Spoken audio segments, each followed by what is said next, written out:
From the Palm Beaches of Miami up I-95, we arrive to Loudon, New Hampshire for a race for the first time in the HTL Cup Series history in the North Atlantic. Welcome, everyone, to New Hampshire Motor Speedway, the New England 250. Coming up here, it's HTL and ABN Mondays. We're glad you're with us.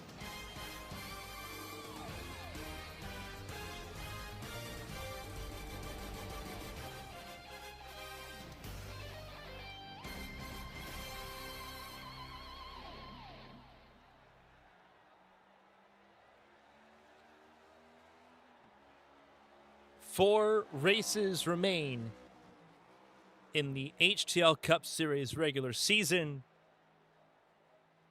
And it all begins here, this final push, this last month of regular season action from New Hampshire Motor Speedway for the first time in the HTL Cup Series. The second time overall. Last time we were here, it was Season 1 of the HTL Challenger Series.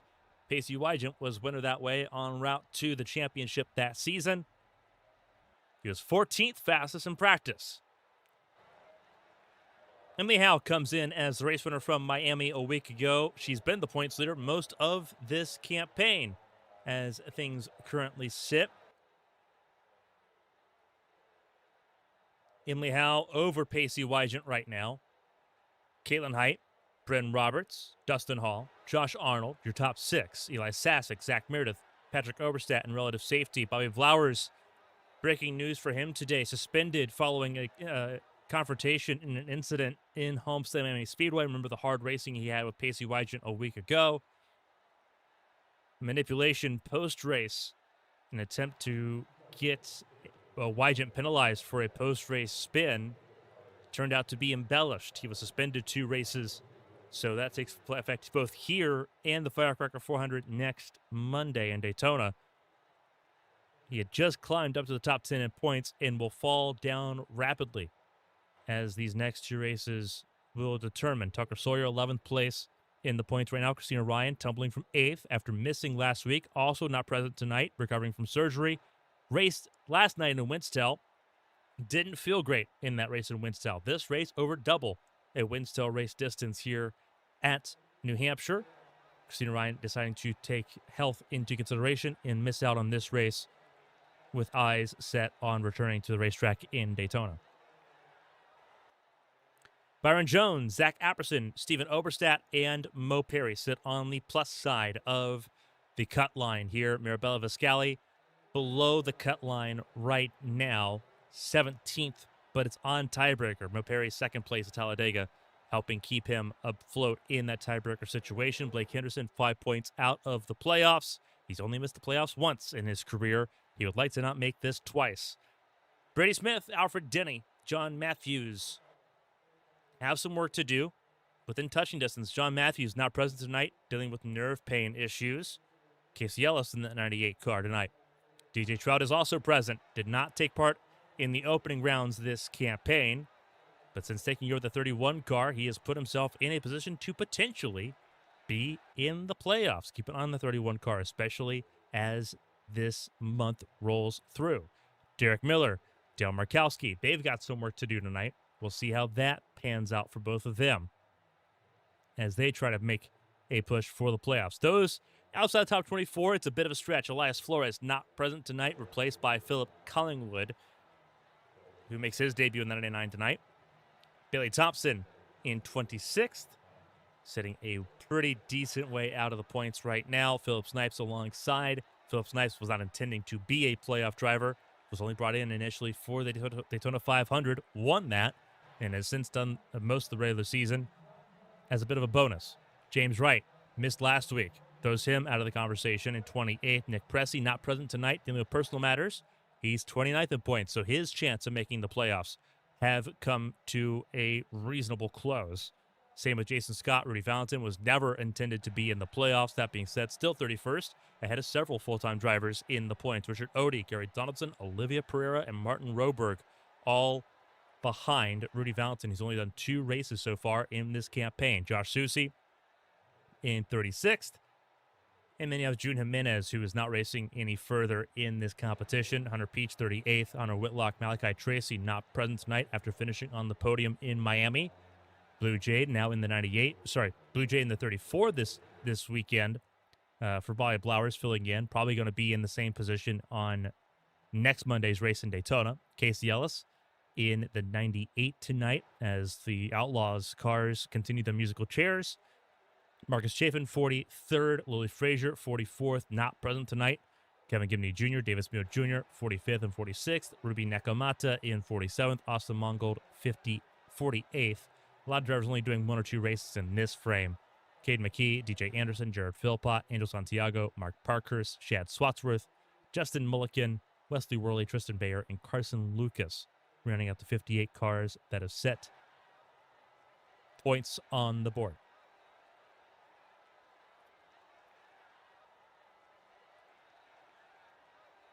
A huge shout out to our Patreon subscribers, our premier tier patrons over at patreon.com/ABN Studios. Trade Up Logan, Dogman2935, Eli Sassick, Jason Scott, Alfred Denny, Weekend Hobby 22, Philip Snipes, Tyler Head, B-Dogs, Colin McDonough, Blue, KJ Gibney, J-Pod, Jake Potek, and June. Thank you all for your support, helping us go through some things, dealing with a lot of technical issues this last week. Got those resolved, as you can see so far. So we're very thankful for their support as we worked through that and had to take some time out of our week to get things back up and running. But a huge shout out to them for being a part of the support and keeping us up and running in that meantime. If you want your name shouted out or included in the ticker that is going to hop up on the bottom of your screen right now, the QR code that's on the bottom right of your screen can help you get started. Both the Plus tier and the Premier tier can help you get your name on our broadcast every week here for ABN Sports. For $5 or $10 a month, all the support is appreciated as we not only grow ABN as a channel, but also fight pancreatic cancer.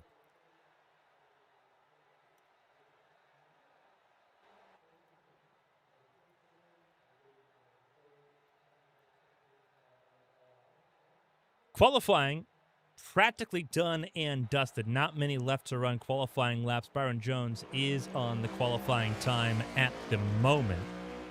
We'll see what he can do at that 24 for Orlando Outlaws.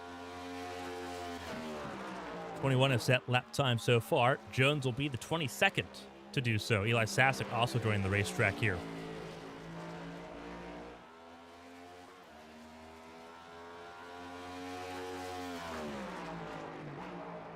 .130. That's good enough right now for row 5. He'll be 10th.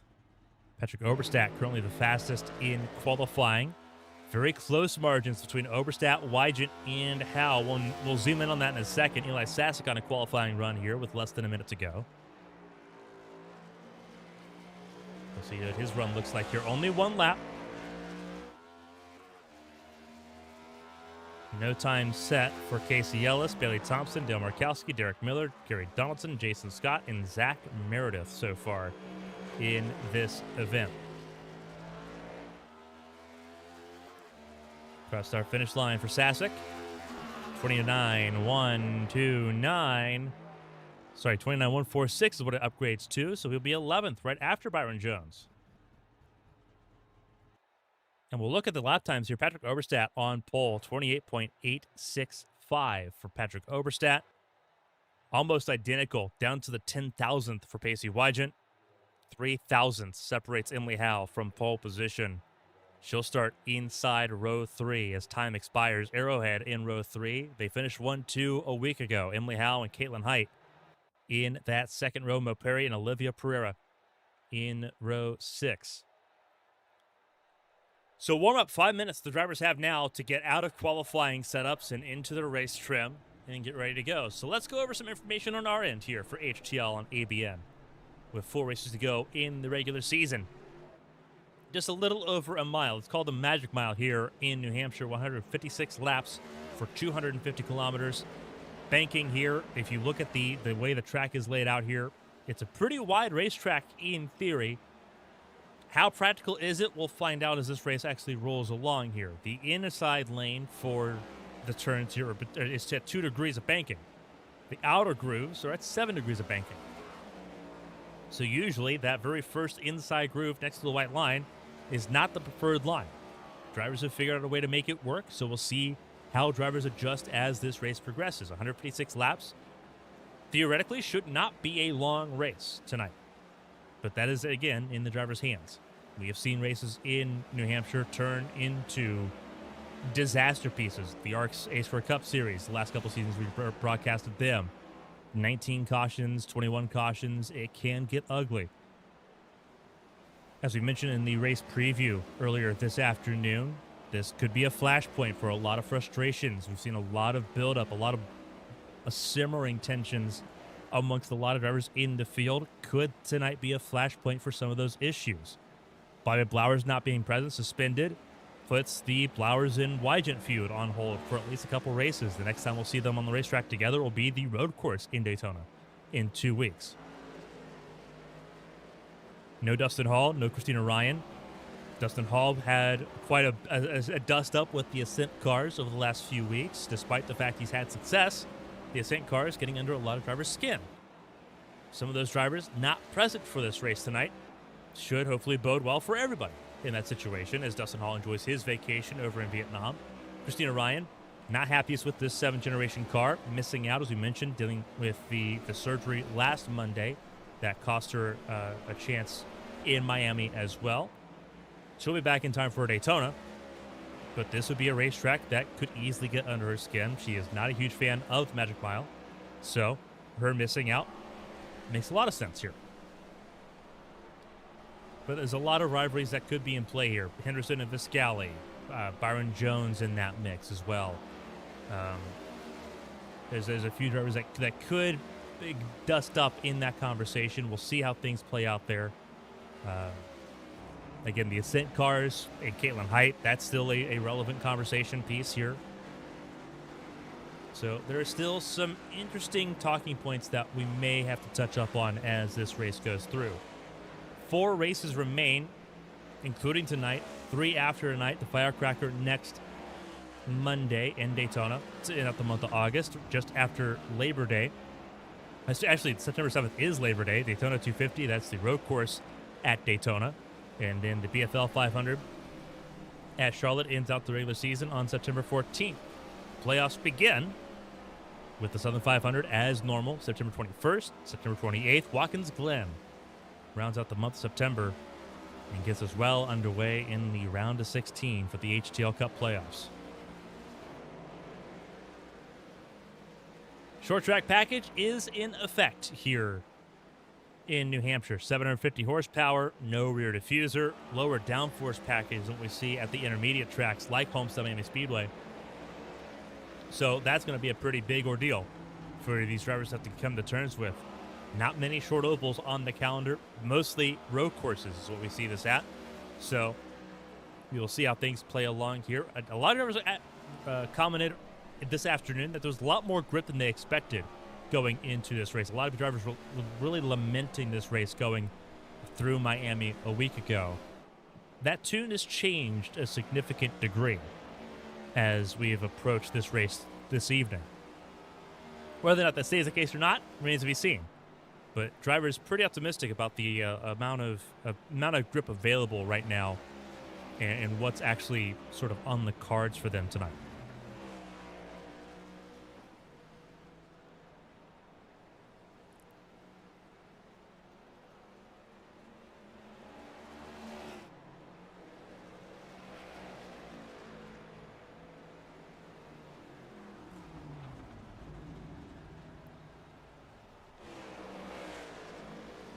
So, as we get ready to go racing here, we do want to take a second to shout out our amazing partners in Advanced. They jumped on board on our 8th anniversary. They've helped us out an absolute ton. They can help you out as well. Go to advanced.gg. Use code ABN Studios for 10% off of every order you make with Advanced. Tell them Carmen sent you. They've helped us out a lot as far as our cancer battle and our recovery has gone. Helped us out a lot as far as trying to regain control of sleep, helping with energy, helping with focus as well right now. So There's new flavors that release every month as well. So go on over and check them out here as we get ready for racing. 156 laps in New Hampshire.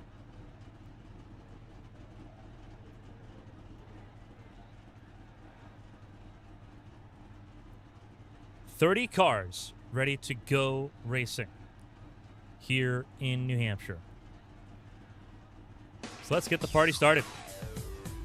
Row 1, it is where you'll find Patrick Oberstadt and Casey Wygant tied to the 10,000th in favor of Patrick Oberstadt. He will have pole position here in New England and lead us to green. Emily Howe inside row 3, Caitlin Height to her outside. They finished first and second a week ago in Miami. Can they do so again tonight? They've got some work to do.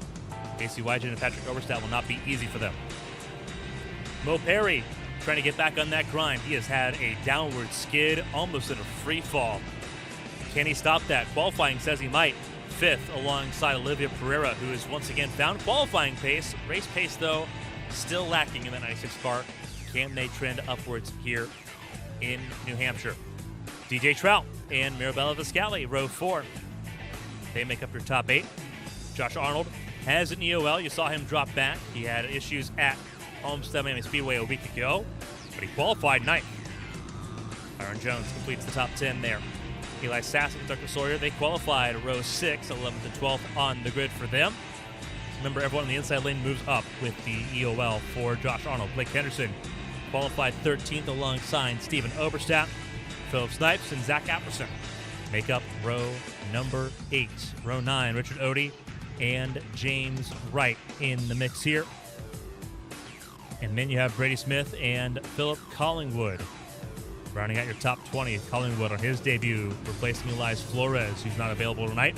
Wesley Worley in the 5 alongside Alfred Denny in row 11. Row 12, Blue Jade and Zach Meredith, who also has an EOL and moves to the back of the field. Del Markowski, Bailey Thompson in row 13. Gary Donaldson and Casey Ellis, row 14.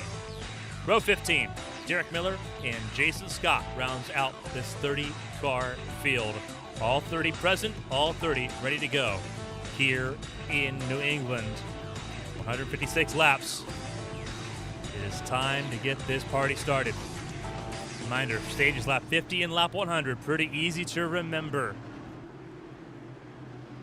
But it is now showtime.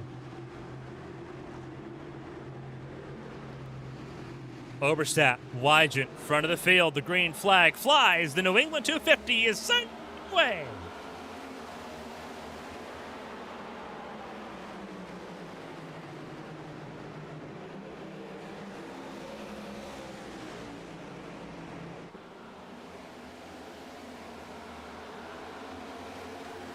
Oberstadt pulls away pretty easily right now. Wygant in danger of losing that second spot immediately. Almost dropped to 4th on the opening 2 corners.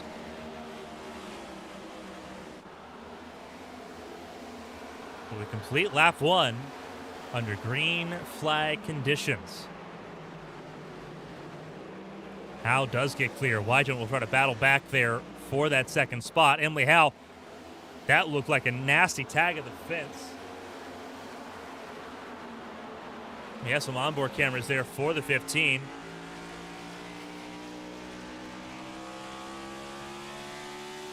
Advanced onboard here.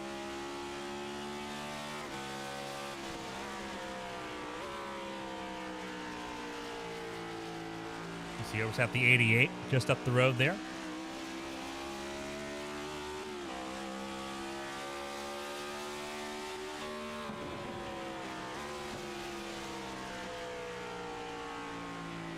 Not seeing a lot of damage, which is probably a good thing. Not a lot of issues there. It looks like there might be some damage here.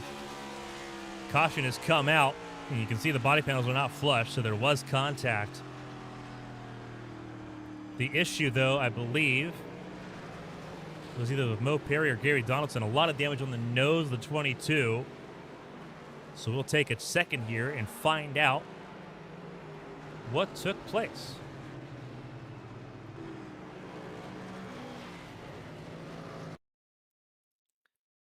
So look at Mo Perry here. the Frankfort, Indiana native. Qualified this race in 5th.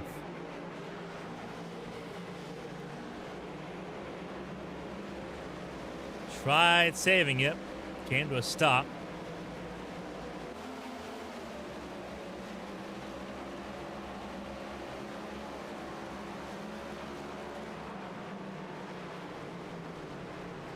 And there you see Philip Collingwood and Donaldson locked up there.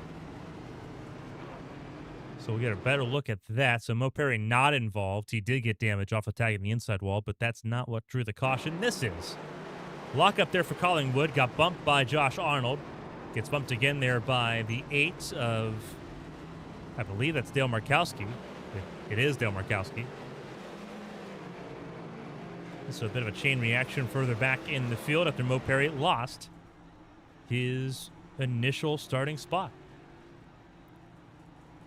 So several cars on pit lane. This is a mile-long oval, so the pace laps are not terribly long. So you hope that the repairs are not significant, that you have a chance to fight something back here. Patrick Oberstadt leads the way over Emily Howe. Casey Wygent, Caitlin Height, Olivia Pereira moves up into the top 5 with Mo Perry's slide on the back straightaway back on lap 4. Sorry, on lap 3.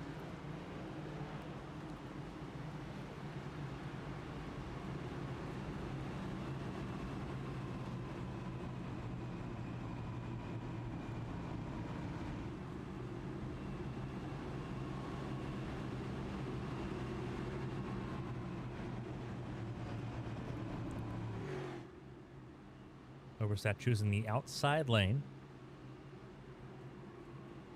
Everyone figuring out the preferences that they want to play with here.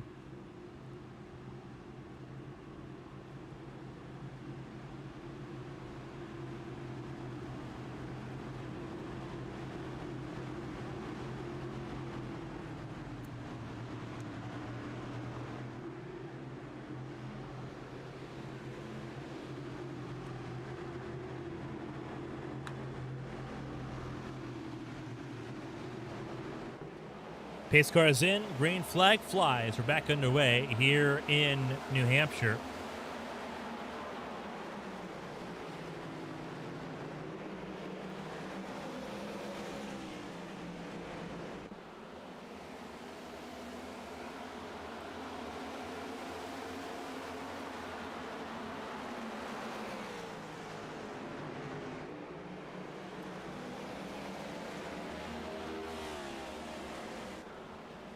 And caution is out again for the second time. And it's Donaldson again. He has spun around near the back of the field.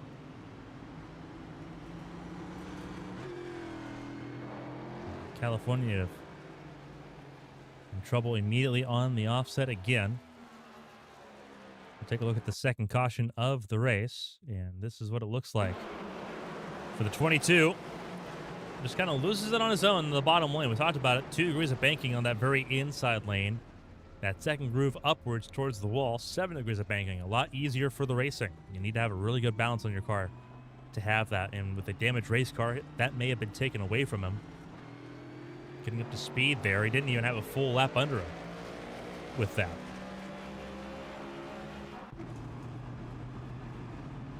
So some more will come down pit lane, likely for repairs. Though it will not be many. Most at the front will stay out here.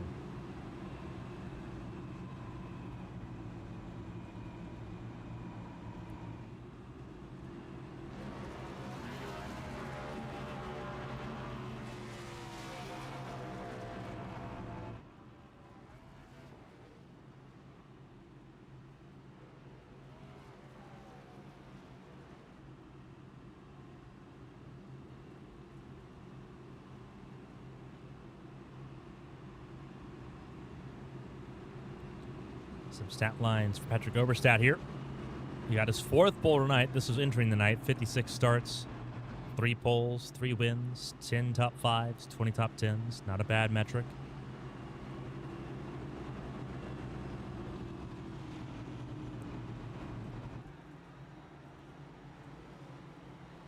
Trying to maintain balance with those stats with the fourth pole. Usually a fourth win is not far away. He's been electric on the short ovals as well. Won both of them last season. We'll see how that pans out here. Once again, it is Oberstadt and Hal at the front of the field. Caitlin Height now third on this restart alongside Pacey Wygent. Mirabella Viscali's moved up into the top 5. So Arrowhead Racing, second, third, and fifth right now. Philip Snipes in 10th for Sadler Racing, the satellite team. Not doing too off bad in that 11 car either right now. Everyone's got some stuff to figure out, though. We do know that. 2 quick cautions here in the opening 10 laps of the New England 250 here in HTL. We'll see if they can get some green flag racing going.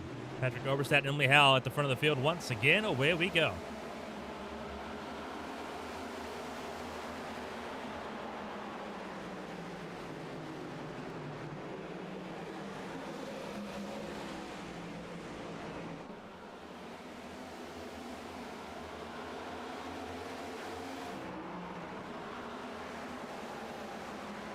Takes in middle of the racetrack. Viscali goes well up the racetrack. Moves Pereira up the racetrack as well. Opens the door for the 90 of Tucker Sawyer. And around goes the 16 and the 11. And there's a huge stack up here. Oh, huge crash.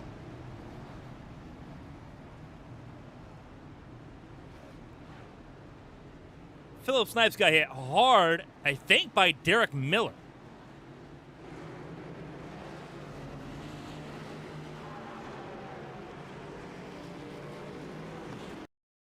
And we'll take a look at what happened here.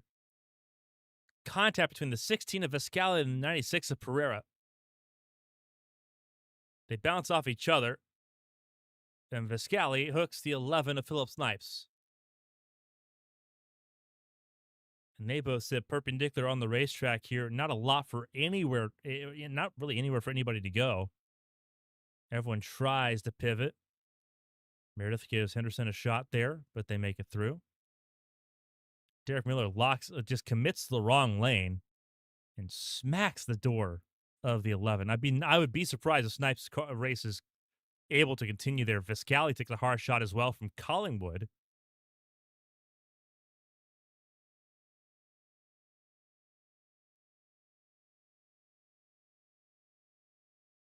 Some pretty nasty hits there.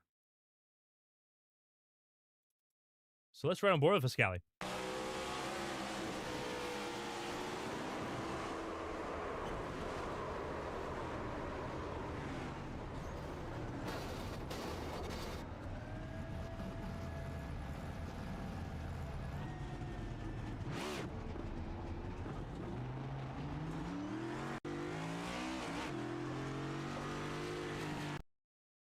Let's look at Philip Snipes here. See what his run is. You see the contact there between Viscali and Pereira. Snipes almost gets clear, and he's going to get a shot.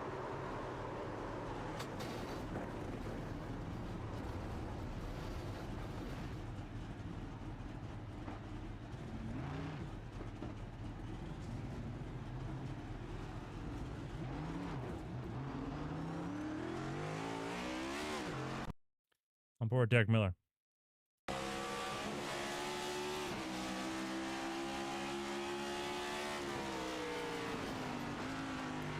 That's just a really bad response from Miller. Didn't even start lifting until after he'd already made contact with one car. That's just poor response.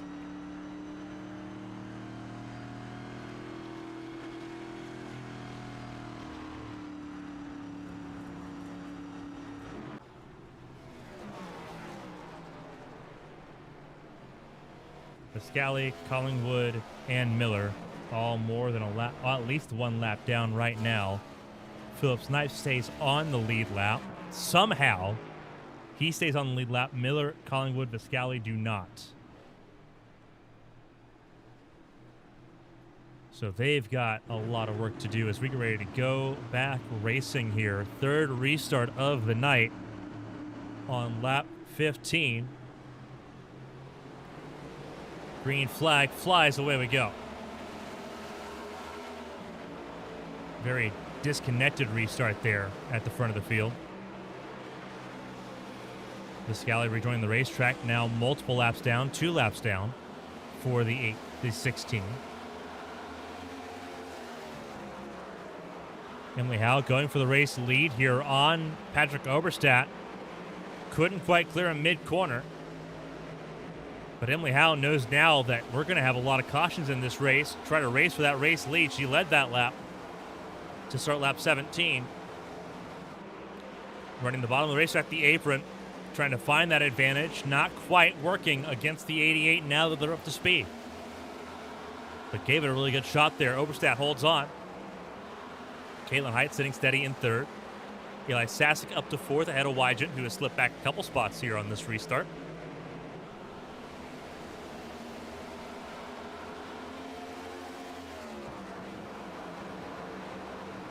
And Viscali has come back down pit lane for more repair work. So that car not drivable despite the initial thought process there. So not a good omen for Viscali, who entered this race tied and on the wrong side of that tie for the cut line into the playoffs.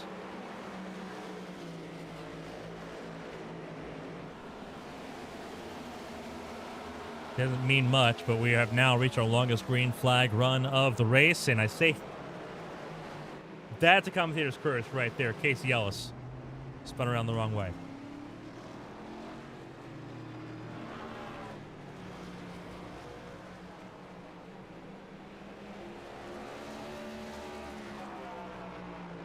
Unfortunately, I get paid to speak, and sometimes what I speak out is jinxes to the universe. Fourth yellow. And here's why. Casey Ellis now down to 26th. Straddled the inside lanes, and that's a pretty hard bite of the wall there for the 98. Just overcorrects and spears the outside wall in 3 and 4.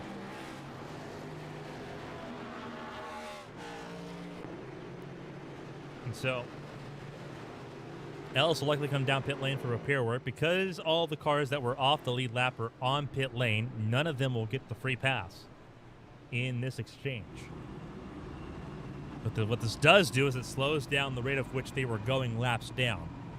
Viscali 5 laps down, Collingwood 6, Miller 7 laps down.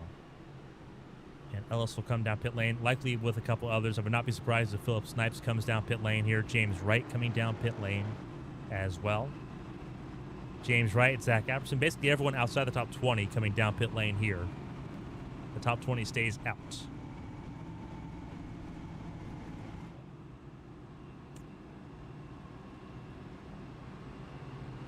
And this is what we were weary of. A lot of cautions were expected for this race. The average ABN broadcasted race at New Hampshire pulls about 19 cautions. We were optimistic and hoping for 15. At this point, we'll need a very long green flag run to achieve that.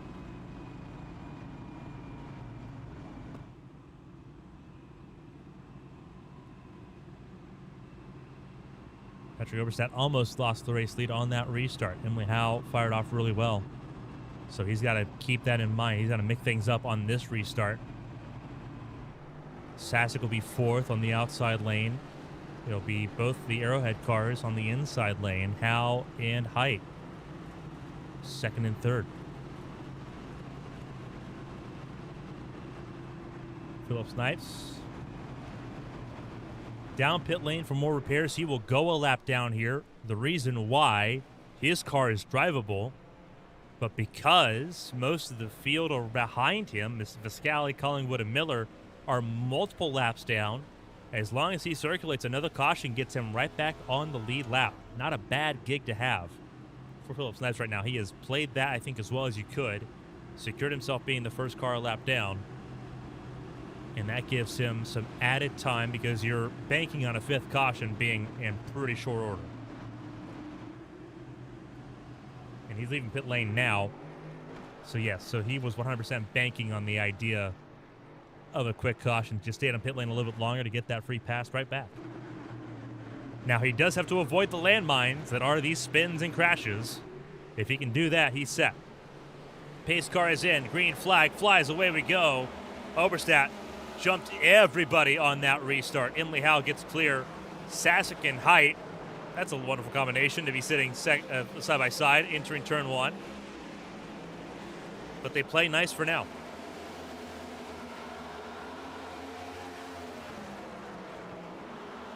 Oberstadt defends the inside lane. Emily Howe goes outer groove.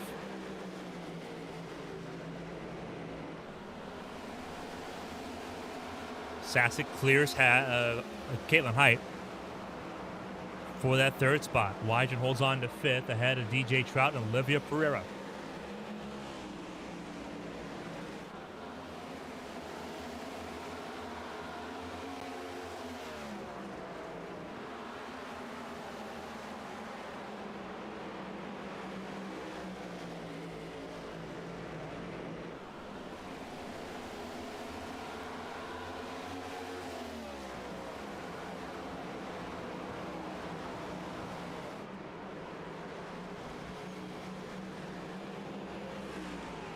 And trouble caution has come out.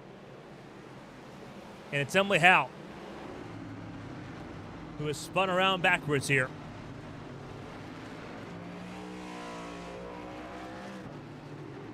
Our fifth caution. Philip Snipes will likely get the free pass here, but let's see what happens.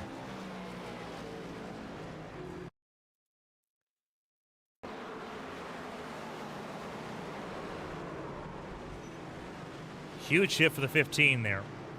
And we got to back it up here because it looks like contact before they even got to the corner.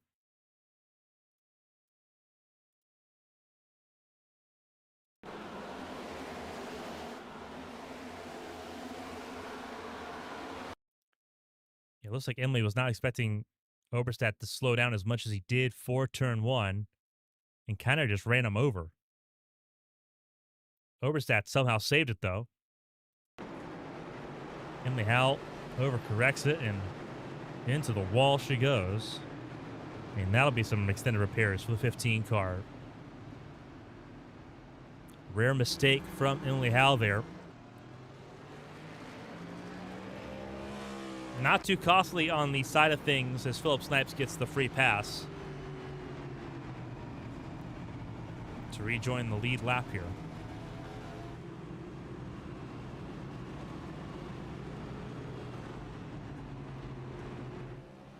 Patrick Oberstadt, you saw there in the back of that 88 car, there was some damage that he did not look at. That car is not 100% anymore, and that could feed him to the wolves.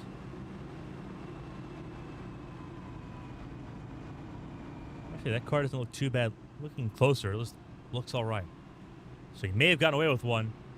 Emily Howe certainly did not.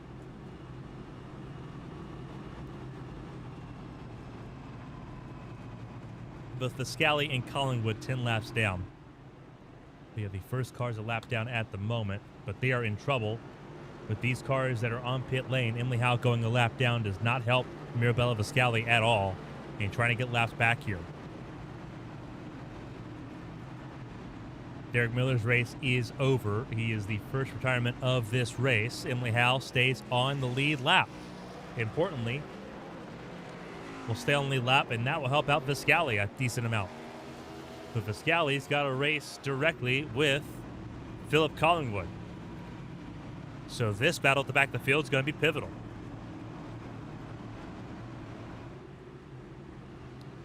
New front runner for this restart. Patrick Oberstadt will be joined on the front row by Eli Sasek for this fifth restart of the night.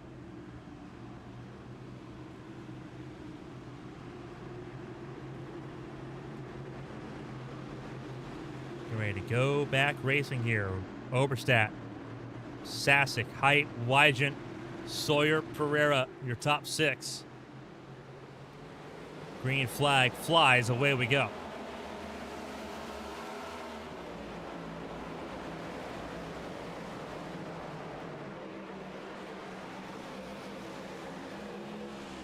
Everyone trying to capitalize on Emily Howe in that unforced error a few laps ago. Patrick Oberstadt launched pretty well if there's any damage on the 88 car, it is very minor. We'll see if it stays that way. Wygant cleared Sasek for second. Pereira around height for fourth. Steven Oberstadt up to sixth. And the battle further back. 4 positions here. Blake Henderson up into the top 10. Started this race down in 13th. Right there behind Byron Jones. Whatever he does not enjoy racing around, he's got to figure out a way around.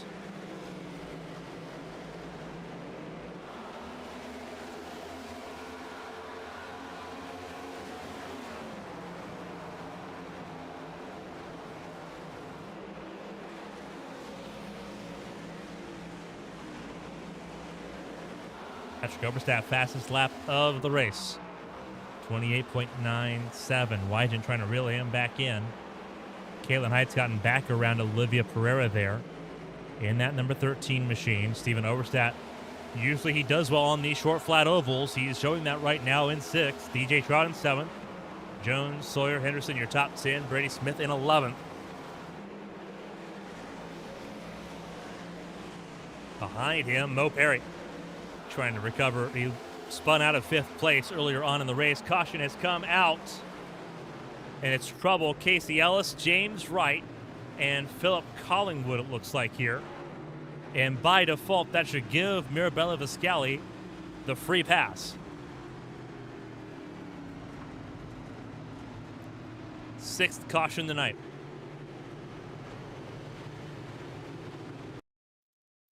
Let's take a look.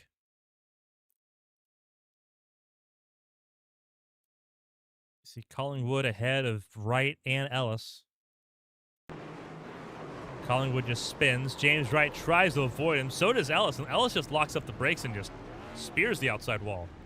And you saw him immediately move back to pit lane. That was the 11 of Philip Snipes that thread the needle between the two.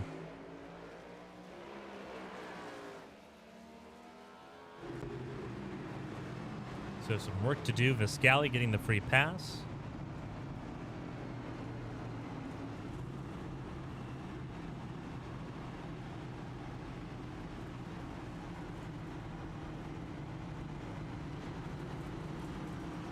As I do believe she should be in the free pass. There you go. Still 28th with a lot of trouble. But now 9 laps down. It is not far-fetched to believe, with how this race has started, that Viscali could end up back on the lead lap here before this one's said and done.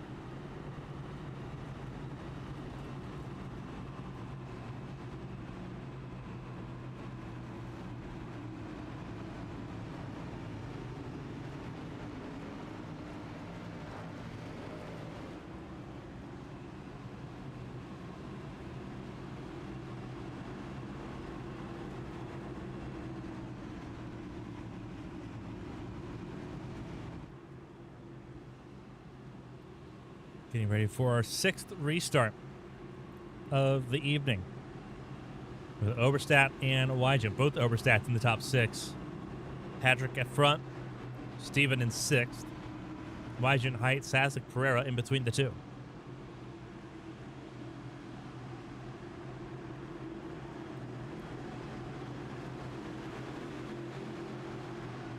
Let's see how all this pans out. 6th restart. Still looking for a prolonged green flag run. We have yet to have it. Pace car is in. Green flag flies. Back out we go. Caitlin Height, a lot better restart that time behind the 88. And already a car with a little bit of a lockup and a half slide. And that was Olivia Pereira joining Mo Perry on the outskirts. Mo Perry, though, has had a chance to recover back up into the top 10. He is in 10th now. Carrera's got that work to do now as well. Patrick Overstat leads the way over Wygant and Height, who sits side by side down into turn 1. Caitlin Height trying to over-under Pacey Wygant here. A lot of ascent cars in that top 10. Wygant, Sasek, Sawyer, Perry. All in the group.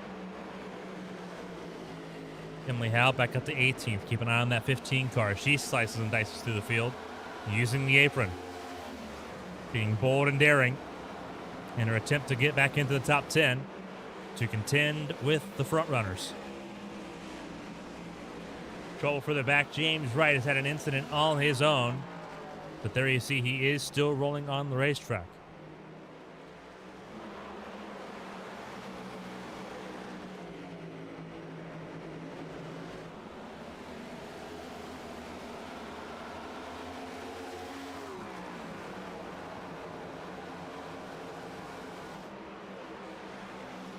Overstat, Pacey Wygant, Caitlin Height, Eli Sasek, Stephen Overstat, Tucker Sawyer, and Brady Smith. Your top 7, Byron Jones, Blake Henderson, Mo Perry. Your top 10, a little bit of separation to Alfred Denny, battling for 11th with Richard Odie. Blue Jade filling in for Bobby Blowers, suspended this week and next week. Blue Jade right now sitting in 13th place. Not a bad place to be for that 34 car on late notice. Del Markowski, DJ Trout, top 15 right now. Emily Howe slicing and dicing her way through, trying to get around Apperson at the moment. Say easier said than done. Trout trying to work around Markowski.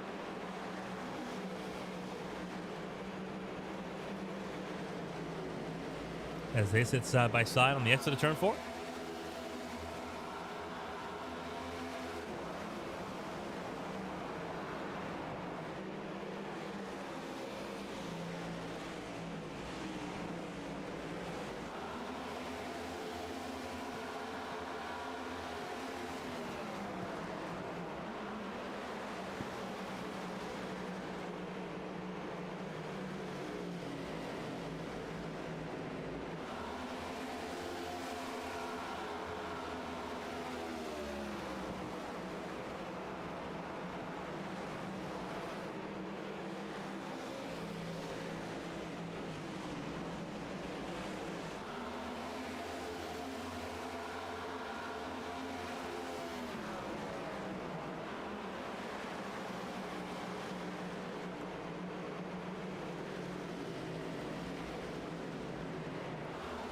Side by side, this battle between Henderson and Perry for the 9th position right now.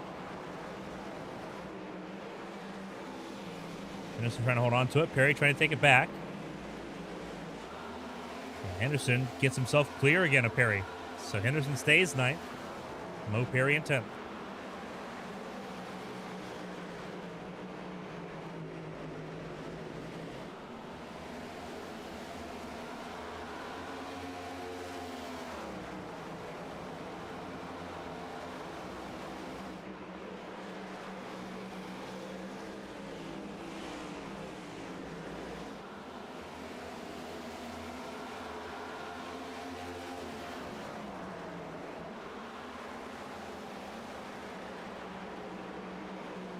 The top 5 stays pretty close as well. Oberstadt ahead of Wygant, Height, Sasek, and Stephen Oberstadt.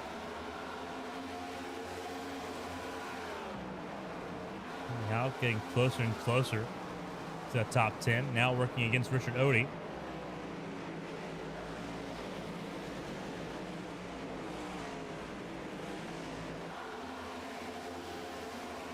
That is for the 14th position, and she's got it.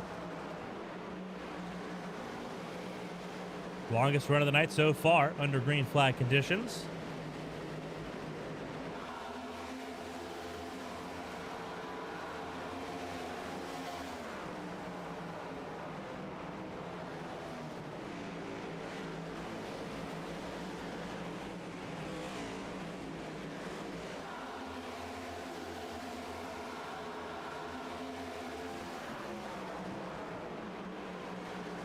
running the apron. The only one right now running the apron. She tries to slice and dice up forwards through the field. Her next target is DJ Trout, and now for Denny, 13th and 12th.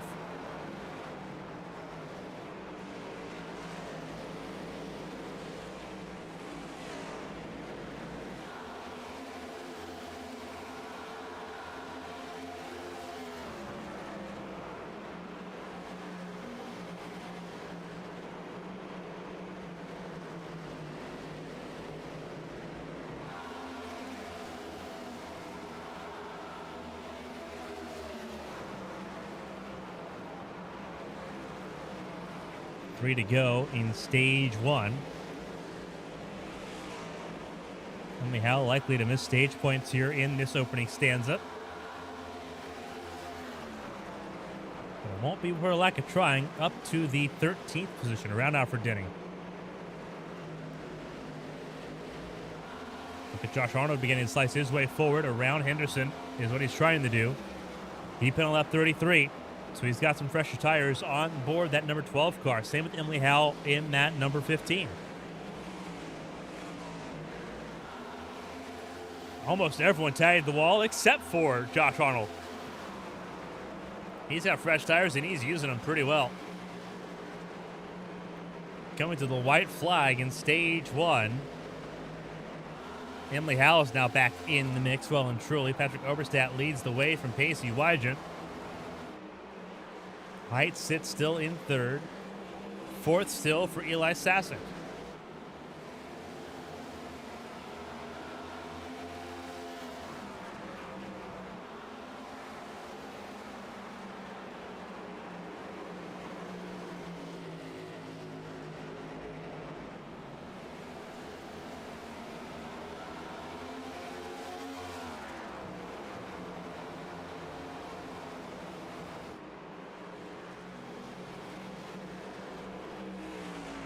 Oberstadt wins stage one.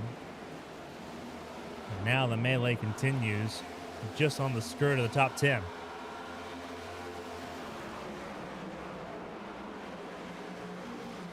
Josh Arnold, he is putting those fresh tires to use, up to the 7th position right now. Slices around Brady Smith.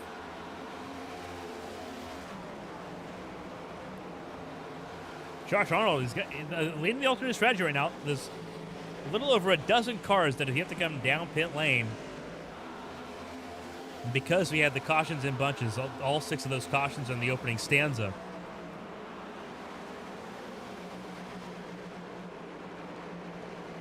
Those that came to pit lane on lap 33, beginning to see the dividends of that. Josh Arnold obviously had track position. But you see DJ Trout's trying to climb up through the field as well in the 31 car.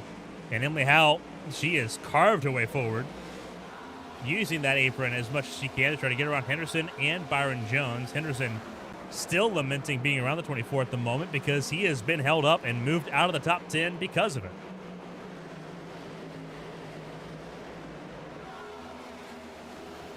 And Henderson using the check up there from Byron Jones. Henderson gets around the 24 finally.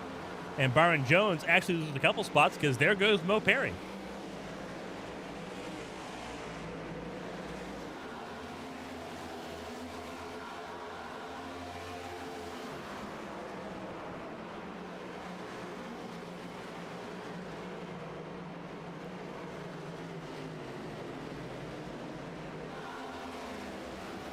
Now back up into the top 10 here in stage 2. Looking at 9th place, looking at Brady Smith.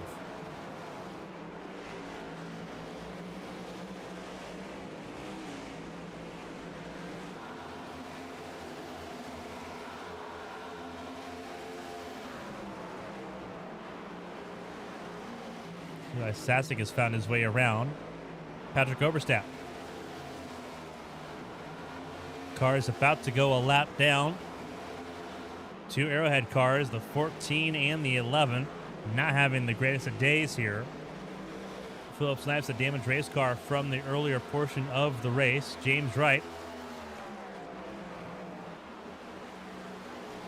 in this conversation as well. Olivia Pereira Sorry, I believe that's Wesley Worley. It is Wesley Worley. Also about to go a lap down. James Wright comes down pit lane now, so he'll go a lap down on the pit lane approach. But lap traffic now a consideration as Sasek looks for the race lead. Gets to the quarter panel of Patrick Oberstadt. Can he stay there? Philip Snipes stays out of the way, so he is not a factor for the race leaders. Patrick Oberstadt now under pressure to hold on to that race lead. Folks, we've got a ball game now. Long run versus short run. Team Conti versus Outlier.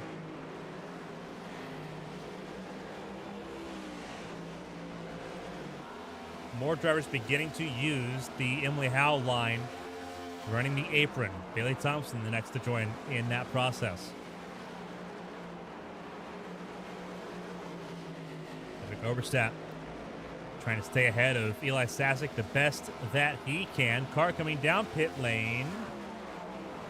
Kalen Height comes down pit lane. So those that have stayed out so far in this race, pit stops are beckoning for the first time tonight. And that means it's going to be beckoning for both Patrick Oberstadt and Eli Sasek. And Pacey Wygen. All your top three here will need to make a pit stop here in pretty short order. They do not flinch on this occasion. As we begin lap 60, Caitlin Height comes back out on the racetrack, loses a lap, as expected.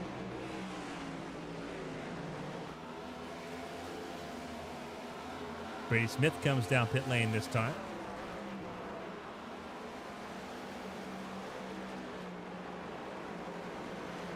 Caitlin Height, fresh tires, will lap herself in pretty quick fashion here on the top three.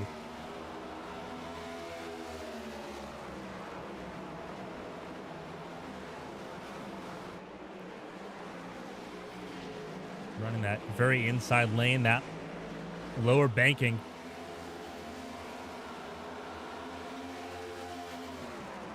Wygen has to sort of give way for the faster car. As the leaders try to stretch things out just a little bit longer here. The lead will end up dropping at least for a moment to Josh Arnold, who pin lap 33. So there is going to be a bit of a split up on the strategy calls here that becomes pretty visible. Trouble, car spun. That looked like Collingwood. It was Philip Collingwood in trouble there. And he is limping back to pit lane. Emily Howe around Stephen Oberstadt for 6th. Your top three, once these first round of pit stops take place, will be Arnold, Trout, and Howe. As they sit, Eli Sasek with a bit of a slide. Thought I saw smoke in turns 1 and 2. We did. Eli Sasek, old tires, gives up the ghost and drops out of the lead battle. Patrick Oberstadt can now breathe a sigh of relief because now it is just mano a mano between him and Pacey Wygen right now at the front of the field on lap 64. Arnold in third is closing in. So is DJ Trout. So is Emily Howe. Emily Howe's closed right in on DJ Trout. Used where they're not. Caution is out, and it's Brady Smith. Spin out of turn 2. Our 7th caution of the night. Interrupts what was a great green flag run.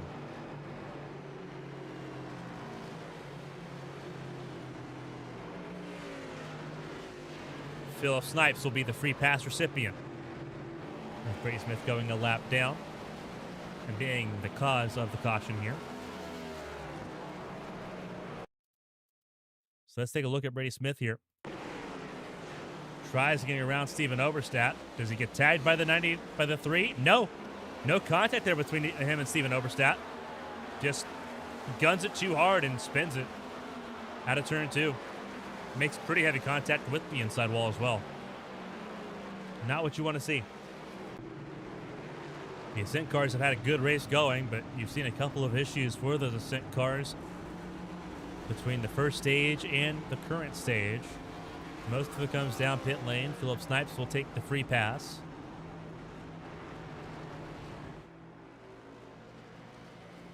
Caitlin Height did not come down pit lane, having recently already been down pit lane on lap 58. So she will inherit the race lead. Everyone else will have some work to do. Patrick Oberstadt, Casey Wygant, Josh Arnold, your top four. And for the most part, this will put the field back on the same path.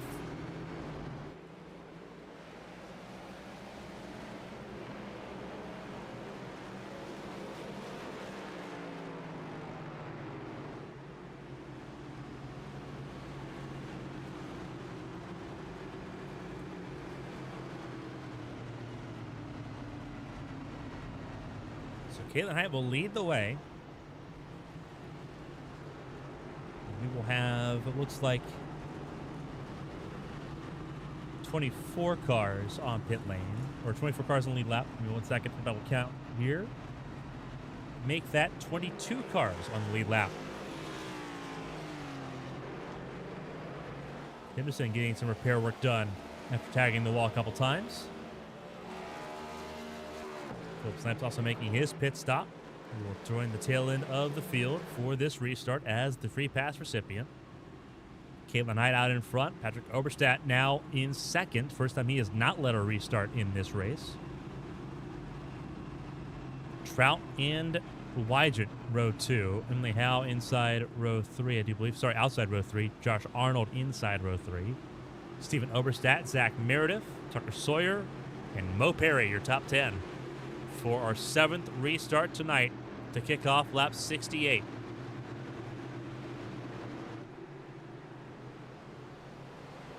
Green flag flies, away we go. Very slow restart there. Going to be 3 wide entering turn 1. Wygant had to back out of it. Wisely did so. Howe gets clear of Josh Arnold. And she has recovered from her incident earlier on in this race. Perry's in the fence. Huge hit by Mo Perry, who had recovered once already, and he is in huge trouble, huge damage on the 97 car.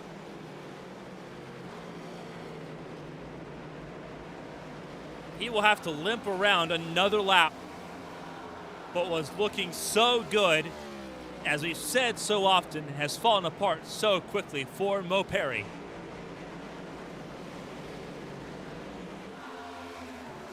DJ Trout gets to the front of the field around Caitlin Height, fresher tires.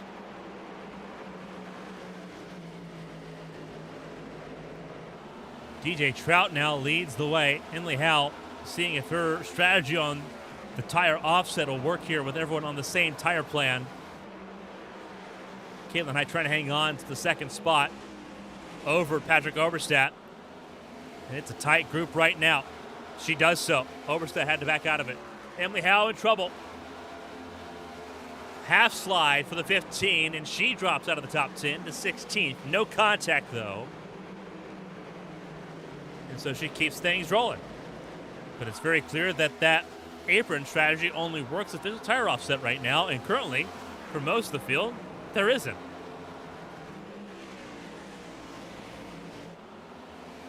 Trout, though, has a chance to pull away. 7-lap fresher tires compared to Caitlin Height. Caitlin Height, mirror full of Patrick Oberstadt's number 88, as well as that of Wygant, Arnold, and Meredith, both the Militia Racing cars, sitting 5th and 6th at the moment. Stephen Oberstadt in 7th. Tucker Sawyer, Dale Markowski, Eli Sasek, your top 10 right now.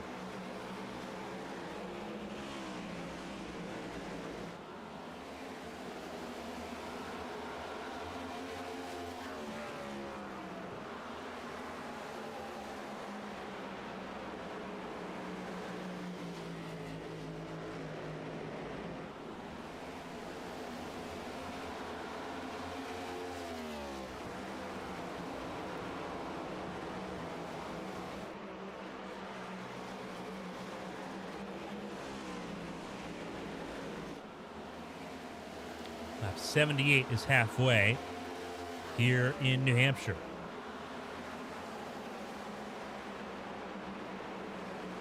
T.J. Trout looking pretty confident now out in front of the field here. In that 31 for Orlando Outlaws. Caitlin Height in second, Patrick Oberstadt, Pacey Wygant, and then the teammates for Militia Racing Club, Meredith and Arnold, battling for the top 5 right now.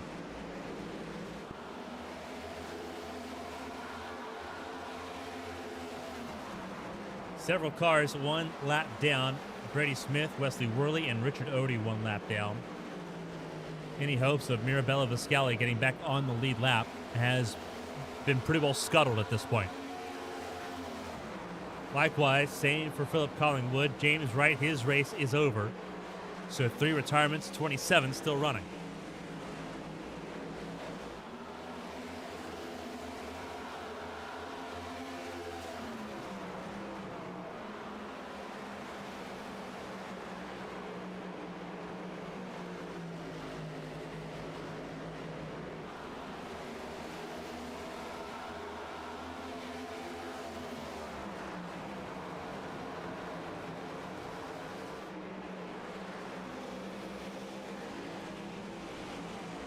Now attacking the 00 of Wygant here. Those Militia Racing cars are fired up pretty well. Got some adjustments in on pit lane. And now they are well and truly rolling here. Meredith hassling Pacey Wygant here for 4th. Pretty impressive to see so far.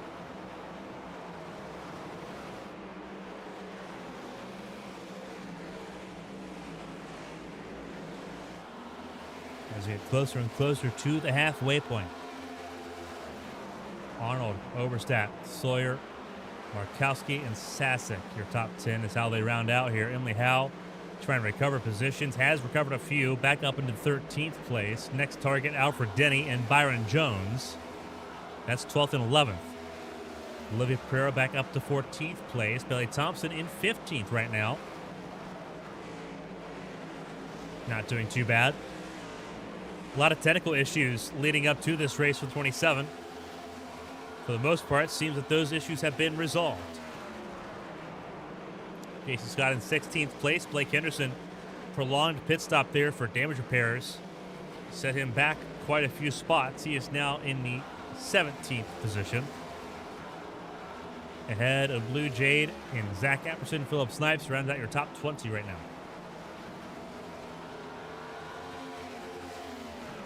And in this little zone of cars, this is the junkyard zone, it feels like.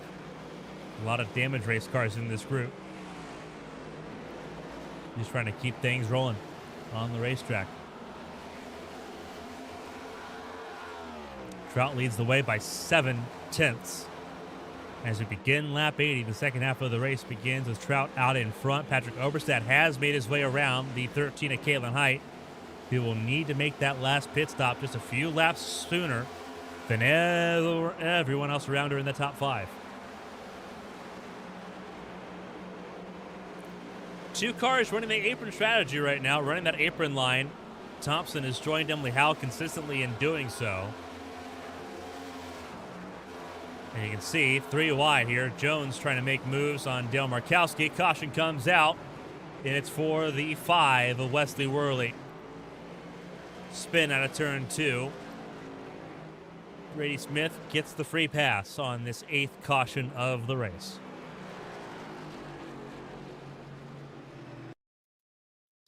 Take a look at what happened here out of turn 2. Not a lot of contact to be had. We just looked at this group. Just a little heavy on the power, and Snipes and Donaldson make it through pretty easy. Helps out Mo Perry, who desperately needed a pit stop to get them some damage repair work done. And it pulls the field back together again. Stage 2 ends on lap 100.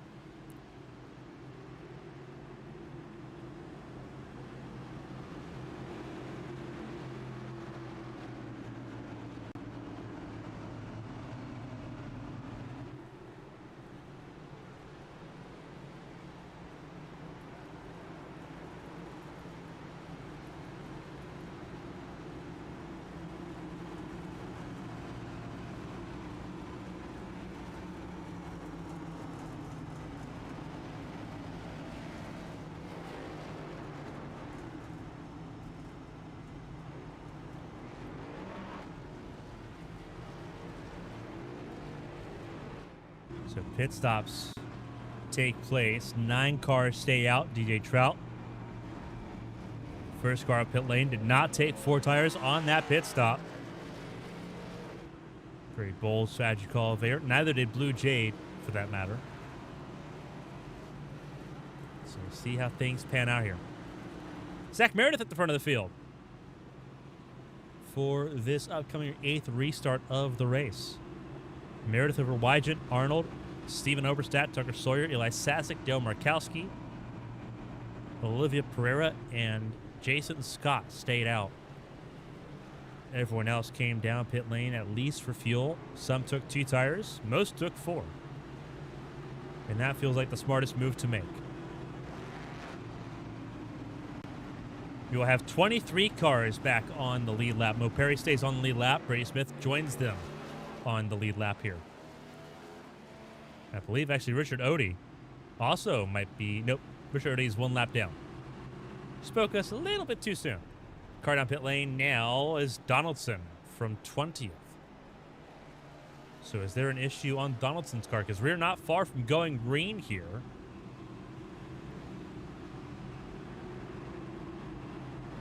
Fuel only for the 22. Tight margins. They're in 3 and 4 right now. Meredith and Wygant, front of the field. 8th restart coming up here. Different faces at the front of the field. It's time to go back racing. The green flag flies. Away we go.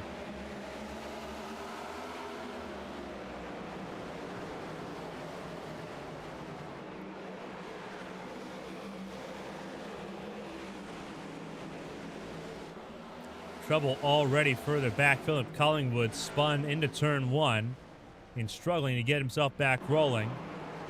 3 wide. Further forward, though. Blue Jade in the middle. Thompson trying to make some inroads here. Emily Howell running outside lane. Trying to run roughshod over the field here in an attempt to make up ground. Now attacking the 88 of Patrick Oberstadt. They're all stuck in traffic. Cars everywhere. Here in New Hampshire, Pereira is the one in trouble. Car in the fence, heavy. Markowski. And that number 8.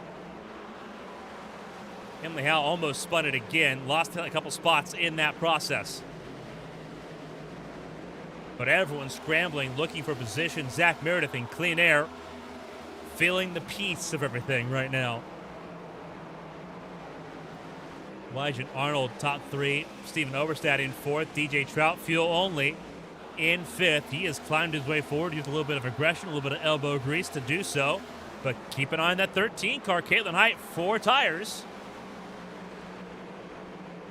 Even better off strategically than DJ Trout right now. Height moves to 6th, Trout to 5th.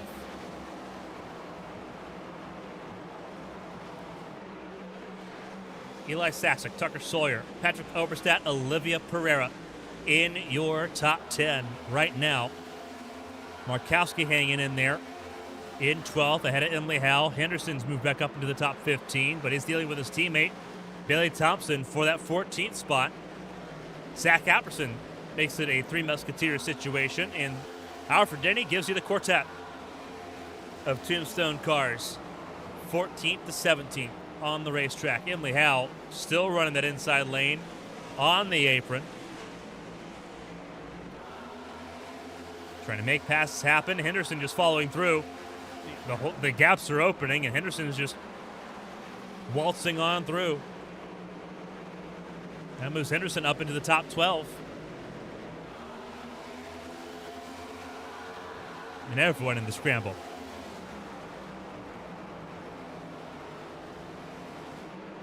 Now trying to find a way around Byron Jones and Tucker Sawyer.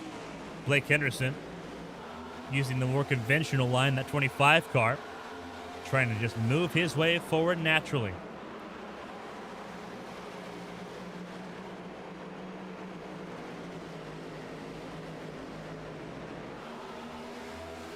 Bunch of cars in a box here. This is the gateway to 8th place. That's where Eli Sasek's at the moment.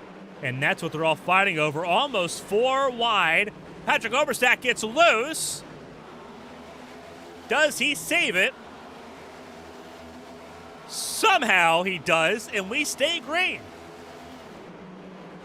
Emily Howe made out like a bandit there. Everyone had to scramble to avoid the 88. Emily Howe on the apron already had to save us patch the track.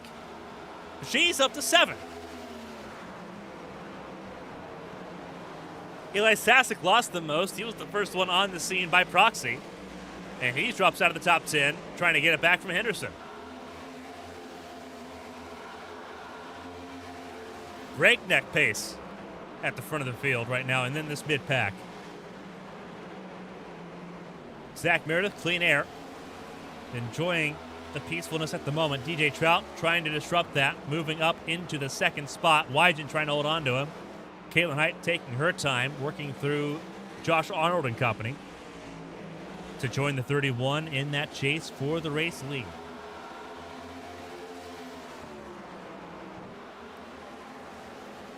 Things popped off there pretty heavy for a moment. They've subsided a little bit here. Emily Howe now on the attack against Stephen Oberstadt as Bailey Thompson gets around Eli Sasek there side by side. Across the line they go. But Emily Howe driving mad right now. A little bit of a bobble there. Tucker Sawyer gives up a spot, gives up a couple. Byron Jones and Blake Henderson both go through.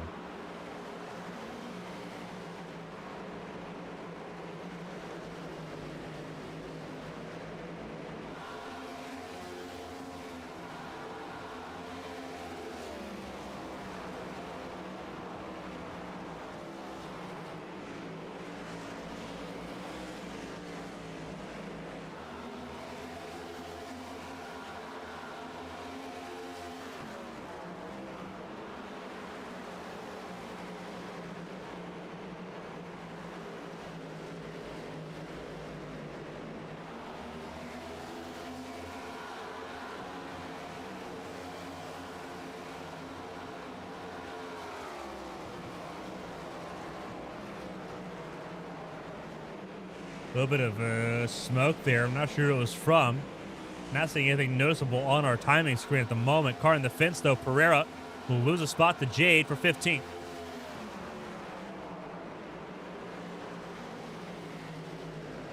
Emily Howe is on a tear. Got around Caitlin Height, so Caitlin Height must have been who the smoke was from. Because Caitlin Height's now down in 6th.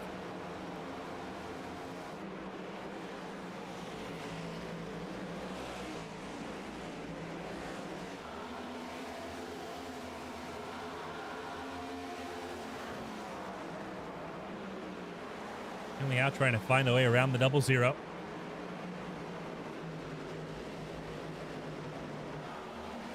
Top 3 are all together. A Chevrolet in between 2 Toyotas. Meredith, Trout, and Arnold. Trout trying to get the launch out of turn 2 here. He's got a chance here to go for the race lead once more. Meredith shuts the door on him there into turns 3 and 4. Trout gives him a big bump. Here comes Josh Arnold around the outside. And Josh Arnold's going to sweep around and grab the race lead. What a move. What a pass. Josh Arnold, 3rd to 1st in 1 lap. Meredith fixated on DJ Trout and closing the door into turn 3. Trout overdrove it, trying to get to him. And Josh Arnold got them both. Great move there by Josh Arnold, and they're still battling here for 2nd place. I tell you what, we had a rocky start with those 6 cautions in stage 1. Now everyone's opened the power up a little bit and put the hammer down. This has been kind of incredible. Collingwood just went a lap down there, stayed out of the leader's way. Smart move. Trout does move back into 2nd place here. Collingwood did prevent Emily Howe from getting to the apron there for turns 3 and 4. Not a lot he could do there. He did the right thing. It just stalls Emily Howe for a lap from attacking Pacey Wygen again. Josh Arnold wins stage 2. And all that process, Josh Arnold grabs stage win for stage 2. Trout, Meredith, Wygant, Howe, your top 5. Height, Jones, Oberstadt, Henderson, Sawyer, your stage point scorer there in stage 2. And now it's coming to a 55-lap sprint to the finish. Still one pit stop to make in this race. Will it be under green or will it be under caution? That is the big question. A few have done that first pit stop under green, so they have that experience. Do we see a full cycle under green is the next question. That's something we've not seen yet tonight. Emily Howe attacking Pacey Wygant, has the advantage there, and I think is going to drive around, does drive around, gets clear of the 00, and here comes Caitlin Height. Side by side with the 00. Remember, Caitlin Height, fresher tires compared to those that pit on lap 65, of which Wygant is one of them. Wygant just tagged the fence. Caitlin Height goes through for 5th. Byron Jones in the mix. Stephen Oberstadt trying to stop the bleeding here a little bit. Bailey Thompson on the hard charge. Also using the apron, and I think doing not too bad right now. Side by side with their teammate once again. Henderson trying to hang in to the top 9. They're both in the top 10 at the moment, but not far away is Tucker Sawyer, Zach Apperson, and Eli Sasek and company.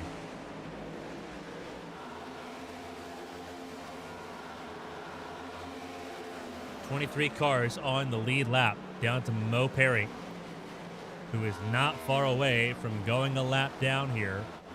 Josh Arnold has opened up a second on DJ Trout. So despite DJ Trout getting around Zach Meredith, once Josh Arnold got some clean air, he set sail in a big way.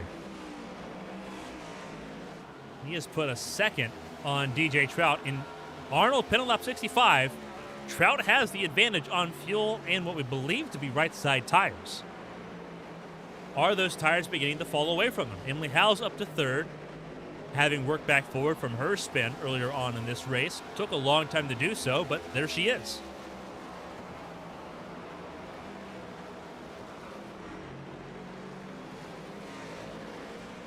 Pacey Wygant really beginning to struggle now. Byron Jones has figured out how to make the inside lane work a little bit.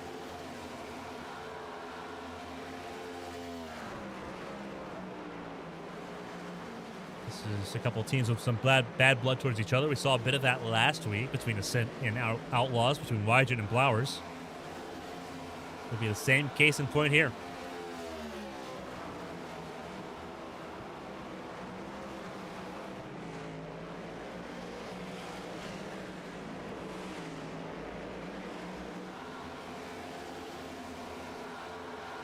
Caitlin Height working around Zach Meredith here.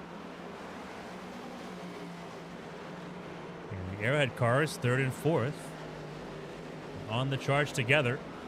Albeit driving completely different race cars, it looks like, between the 13 and the 15.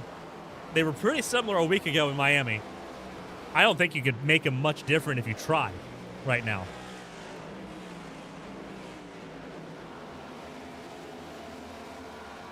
Everyone's got a pit stop to make in this race. The question is, when do you make it?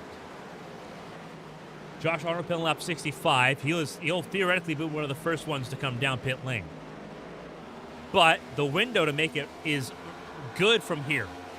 Any pit stop made from this point onwards is good to the finish. Mo Perry does go a lap down. You see that white and blue car really just staying out of the way. And Arnold spun! Arnold spun! An unforced error for the 12. Trout's out in front.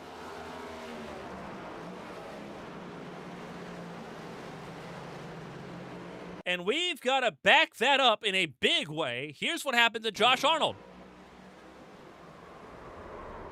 Just gassed it up and spun it out. Didn't bring out a caution. That would have reset some things. But Arnold now outside the top 5, behind Henderson in 7th, or in 8th. Henderson's car's beginning to fire forward. He's moved up to 7th place. So he's been gaining some pretty decent ground in that number 25 car. Showing some pretty good speed.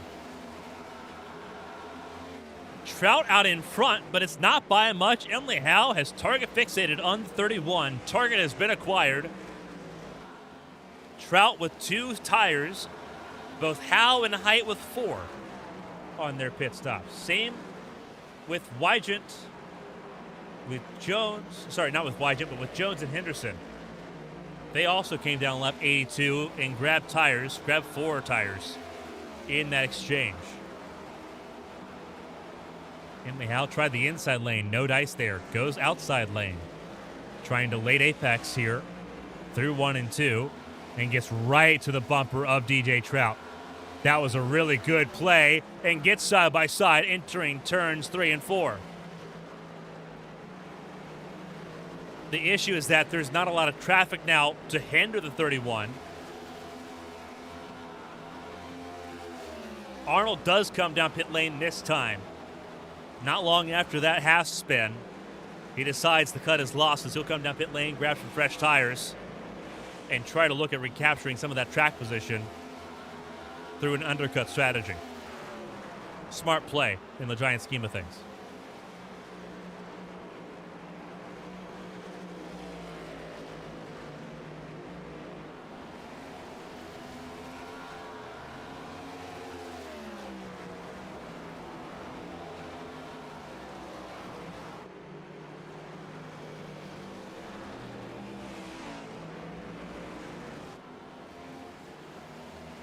Out just ambushing the 31 right now. Steven Oberstadt down pit lane here as well. And DJ Trout holding his own right now. Doing a really good job. Cars down pit lane. Caitlin Heights come down pit lane. Despite having the tire advantage, comes down pit lane and will take the undercut strategy here. Track position might be critical here, and she'll stay ahead. If this pit stop's good, she'll stay ahead of Josh Arnold by a significant degree. So this could be a smart play for Caitlin Height. Coming to 41 laps to go here in New Hampshire.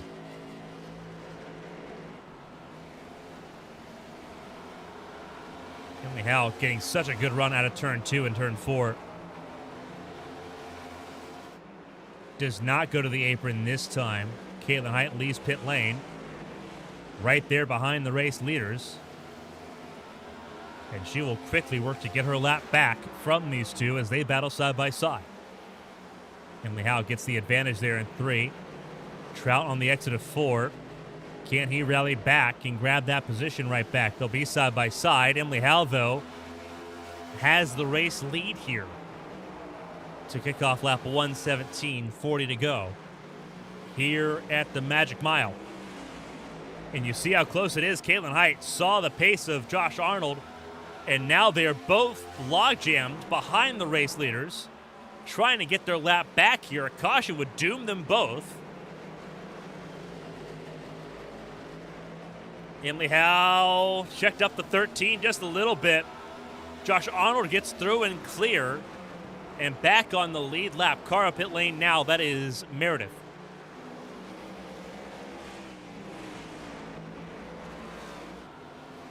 So Caitlin Height, a little bit hesitant. Opened the door for Josh Arnold to get through. I think Emily Howe's going wide to try to help her teammate get back on the lead lap in this battle with DJ Trout for the race lead. Down pit lane, Gary Donaldson. So Height does get back on the lead lap in 17th. Arnold in 16th, but a lot of pit stops left to go. They will be the first two that have already made a pit stop in this race. Pacey Wygant in 3rd, but it's a distant 3rd. He is closer to this man, Byron Jones. Byron Jones and Blake Henderson top 5 right now. And there you see Wygant left side of your screen. And is Jones coming down pit lane? Indeed he is. 24 comes down pit lane this time by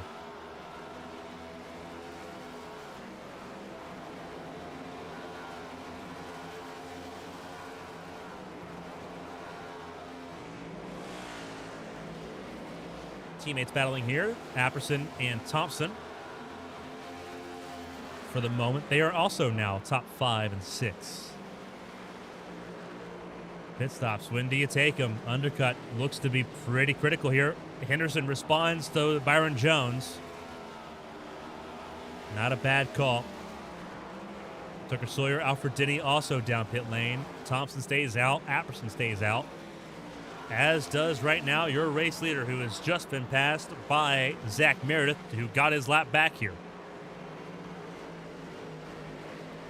So 17 cars back on the lead lap. More cars about to go a lap down, though, as this pit stop sequence continues. Emily Howe, front of the field. DJ Trout in second. Casey Wygent a distant third. His race has somehow just plateaued. And he's got a pit stop to make here. Henderson comes out right behind him. Theoretically, Henderson will be ahead of him on this pit stop sequence by the time it's all said and done. Apperson, Markowski, Scott, all down pit lane this go around.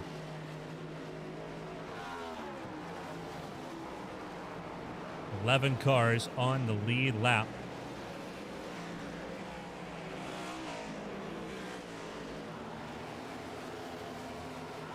With a little over 30 laps to go.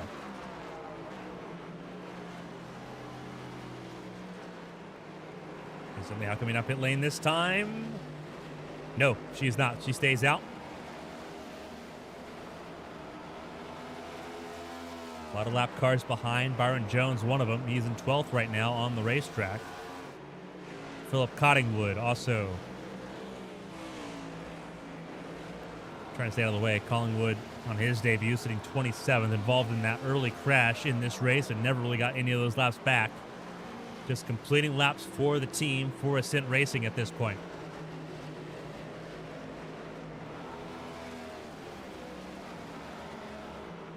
Now for Denny, Tucker Sawyer off the lead lap right now. But both of them have made pit stops as they work around Patrick Overstat here, who made his pit stop a few laps sooner.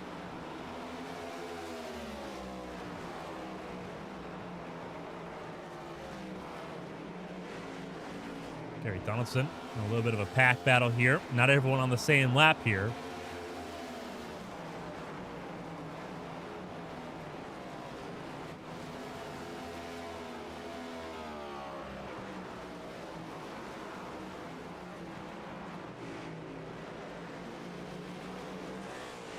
Hal out in front, DJ Trout in second, Casey Wygent in third, Bailey Thompson in fourth, Eli Sasek in fifth. All still need to make pit stops here. First driver that has already made his pit stop, Josh Arnold.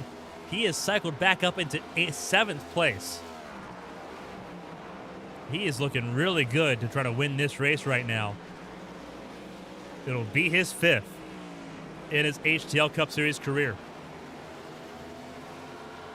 I'm impressed. Thoroughly impressed with Josh Arnold.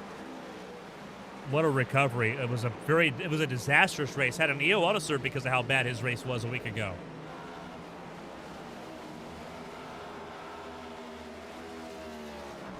But what a turnaround. What a difference a week makes.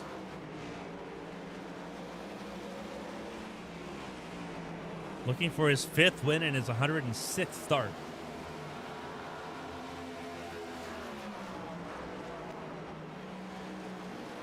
There's your live stats for Josh Arnold here.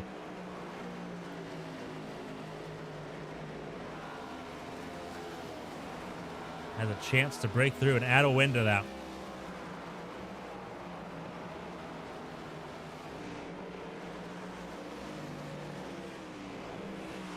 Emily Howe, DJ Trout, Casey Wygent, who just came down pit lane.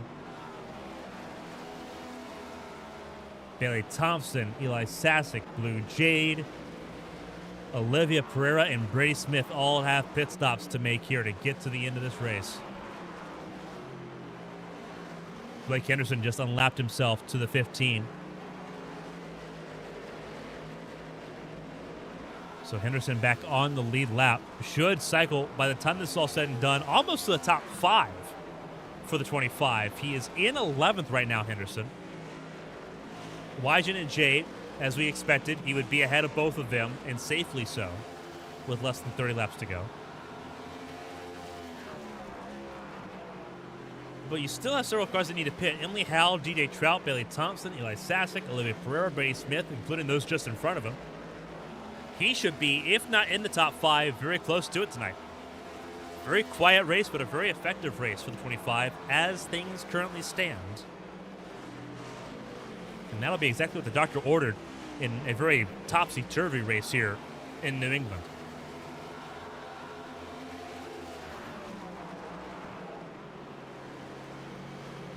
In fact, this is a battle for position right here. Henderson getting around both Brady Smith and Olivia Pereira up right next. Emily Howe comes down pit lane. DJ Trout becomes the race leader. Once again, DJ Trout has led 21 laps as Zach Apperson gets his lap back on the race leader. Bailey Thompson also down the pit lane here.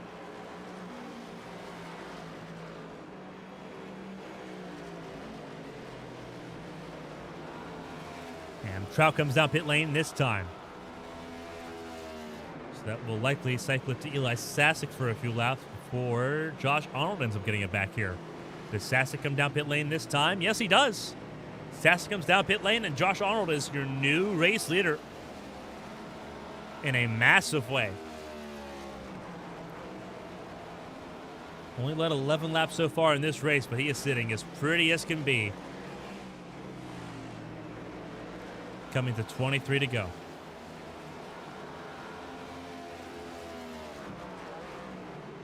Emily Howe comes back out in 6th place.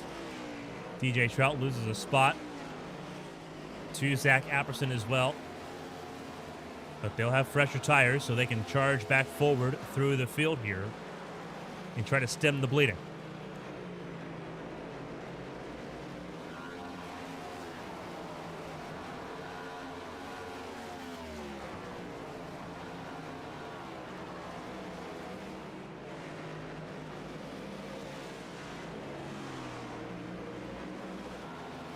Now gets around Viscali. Viscali not putting much of a fight there. Viscali's just sort of locked to 26th at this point.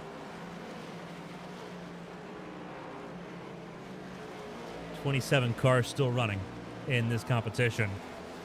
All 3 retirements pretty early on in this race. Wesley Worley comes down pit lane this go around. Worley sitting down in the 25th position, his 2nd career Cup start after debuting in Michigan 2 weeks ago. Arnold, Height, and Meredith, your top 3 at the moment. Byron Jones, Blake Henderson, your top 5. But there's Emily Howe, outside lane around the 25 of Henderson. Richard Odie spooked out of the way from both of them as they approach Mo Perry, who tries to get out of Dodge. Henderson drops down to 6th. But again, still what the doctor ordered, a good race result for a driver who entered this race 18th in points. A 6th place result is perfect. It doesn't get a lot better than that. One of the people you should be worried about, DJ Trout, right now is behind you if you're Henderson. And you're going to try to keep it that way over these next 20 laps.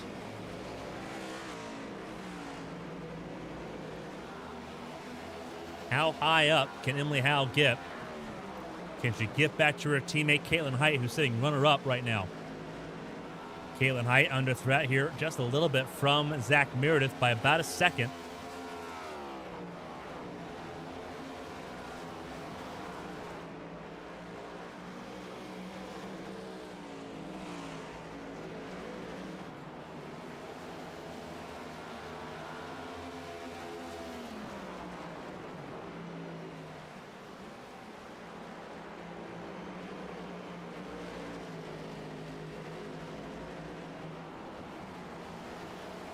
Both these cars, this battle for second place, 4 seconds away from the race leader right now. Emily Howe driving around Byron Jones, moves up into 4th. So she made very quick work of that. I think Henderson might be in danger of DJ Trout here. Trout running some pretty incredible lap times, 7/10 faster. And you see them right there, both of them in your screen for a moment. That is going to be something to keep an eye on, as is this. Tucker Sawyer, Stephen Oberstadt. This is 4/10.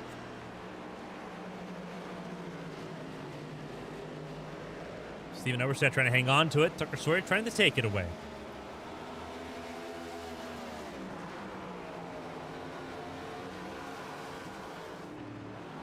Zach Apperson also under threat here from Pacey Wygant, who pits 7 laps later in the 0-0.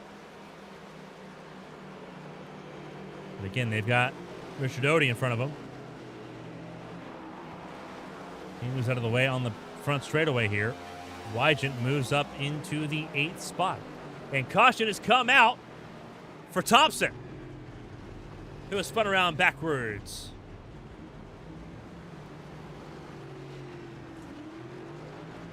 And I think goes a lap down there. Was having a decent race going, and it fell apart all of a sudden. Entering turn 3 for Thompson, who had a rough race in Miami a week ago. It looks like a wheel hop as close as it can be, and just tries to get out of the way of traffic. Almost still got speared by Markowski, but everyone avoids the spinning 27 car there. And that resets the field in a big way, in a massive way. And just about everyone takes fresh tires here. First car a lap down. Funny enough, I think, is going to be Gary Donaldson. It is, the 22. DJ Trout stays out here. I don't dislike the move. We've only done 10 laps since his pit stop. But we just saw how good fresh tires were. I'm questioning that a little bit. 2 tires for Jade and for Arnold. They leap forward. Actually, Blue Jay did not come down pit lane this cycle.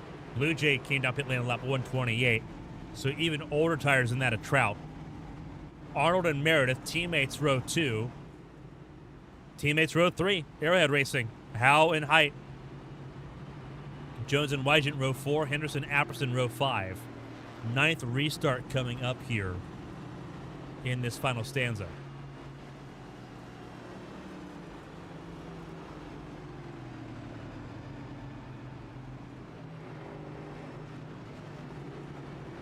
Less than 15 laps to go here at the Magic Mile. DJ Trout, Blue Jade, front of the field.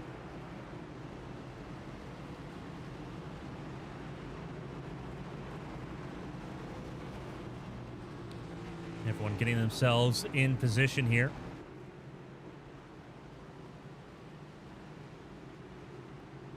I think Gary Donaldson made a mistake. He has pinned himself a lap down again.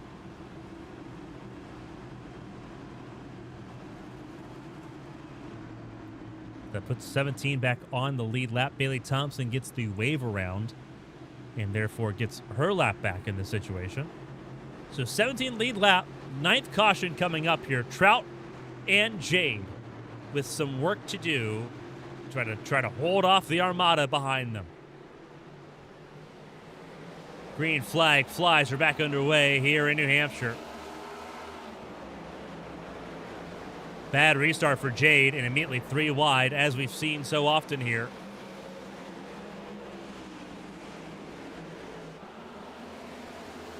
Caitlin Height moves to 3rd.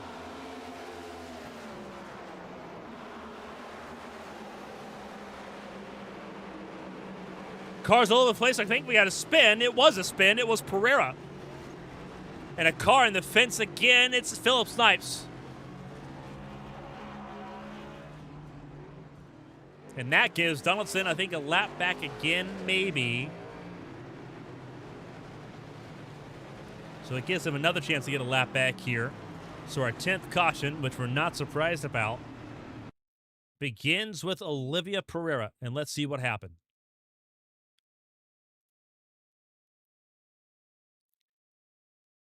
Looks like try to move clear of Richard Odie, but Apperson was there. About to get another angle of that and comes right back up the racetrack. Does she hit the 4? Very close. That does clip the 4. You see the 4 does go into a pirouette. And Snipes, we'll have to look at what happened with Philip Snipes here. He gets tagged by Thompson. So Thompson was already back on the lead lap, so that's fine, I guess, in the giant scheme of things.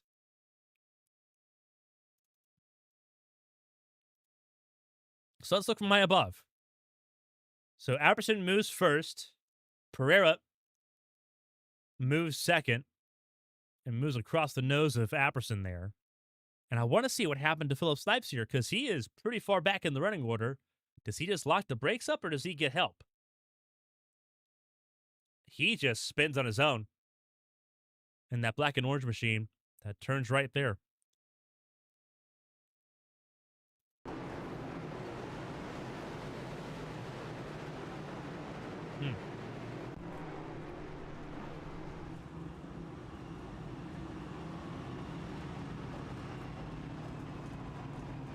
And so we re-rack them and try again. Blue Jay got shuffled all the way down to 5th on that restart. Trout and Meredith now side by side for this 10th restart of the night. Caitlin Height, Josh Arnold, 3rd and 4th. And there's a look at the top 5.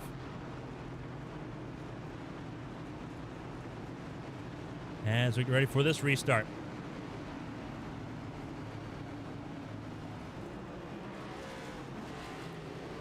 We will be live again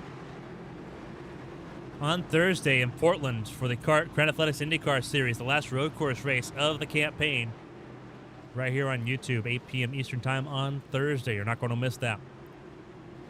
As we mentioned at the top of the show, next Monday is the Firecracker 400 from Daytona. You're not going to want to miss that one. It's going to be a lot of fun to see how all that plays out here as we get closer and closer to the end of the regular season. DJ Trout, Zach Meredith, Caitlin Height, Josh Arnold, your top 4. As we get ready to go back racing, 10th restart is underway. DJ Trout gets a really good launch. Not so hot of a launch there for Zach Meredith, and they go 3 wide for second.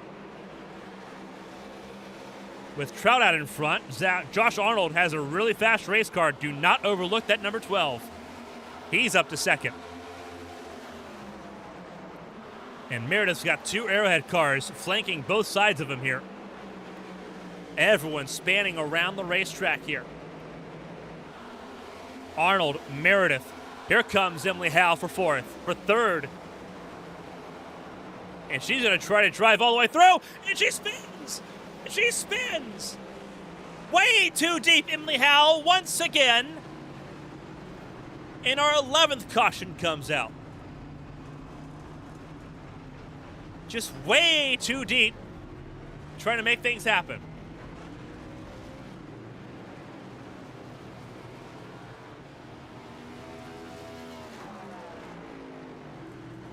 Could only fall down to 16th. But that was a reset not many were hoping for. Here's what happened. Just gets in way too hot, looking for too many positions. Rear end just never was there. Zach Meredith, that's avoidance 100%. That is so perfect. Pretty hard hit there for Hal. Lift the car off the ground for a moment. It caused some melee further back. There's Murkowski spinning. Trying to make avoiding action there. Trying to avoid really just pancaking other drivers there.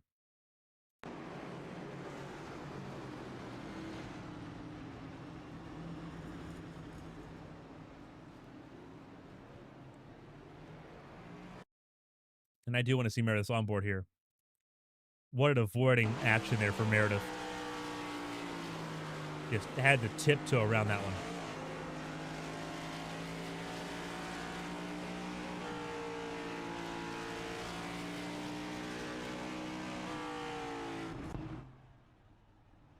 So Emily Howe on pit lane. So some extensive damage repairs being done. Same with Markowski. And our Our top 5 has shifted just a little bit. Trout, Arnold, Meredith, Height, and Tucker Sawyer. With Wygant up into the top 6 once again. Wygant ahead of Jones, Jade, Henderson, and Stephen Oberstadt, your top 10 right now.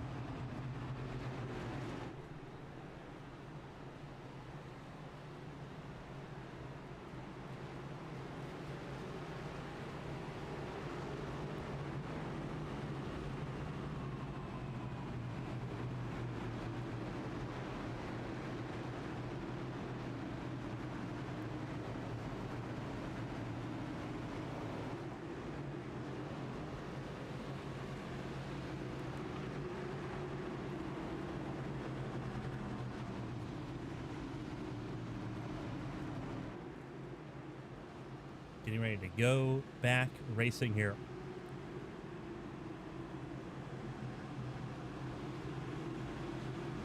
DJ Trout started this race in 7th, now leads. Josh Arnold qualified 9th, but had that EOL. Has moved from the back of the field to the front of the field. Same with Zach Meredith. Caitlin Height 4th. Currently restarts in 4th. As we get ready to go back racing here.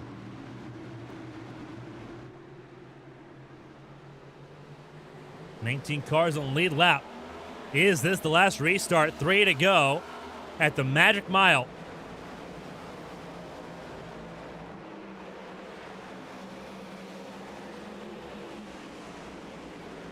Arnold right there with the 31.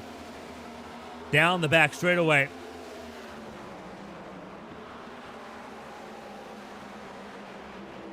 A little bit of contact there between the 12 and the 31. Meredith's in tow. There's Caitlin Height coming to 2 to go. Once we get to the white flag, the race is official. If not, we have overdrive. Caitlin Height over-unders on Zach Meredith, looking for 3rd, looking for podium. Meredith trying to hang in there, and caution does come out. It's Perry. Mo Perry. That's looking like turn 2.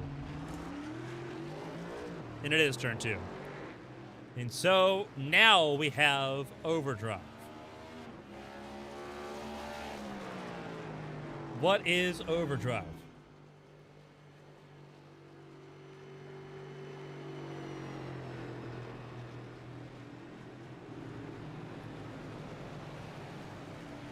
Let's fix where the logo is located there.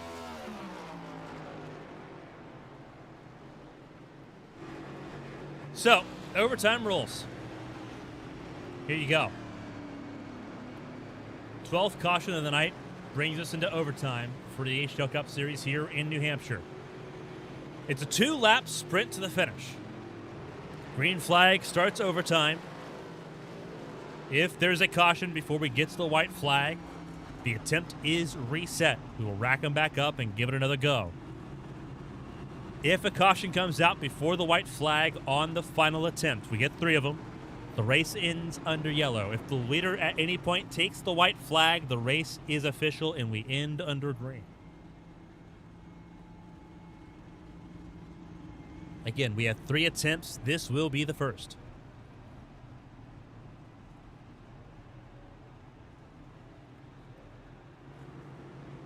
Josh Arnold got the race lead away from DJ Trout. And now can help his teammate to a double podium if they play their cards right here. The odds of there being chaos and calamity, though, are quite high.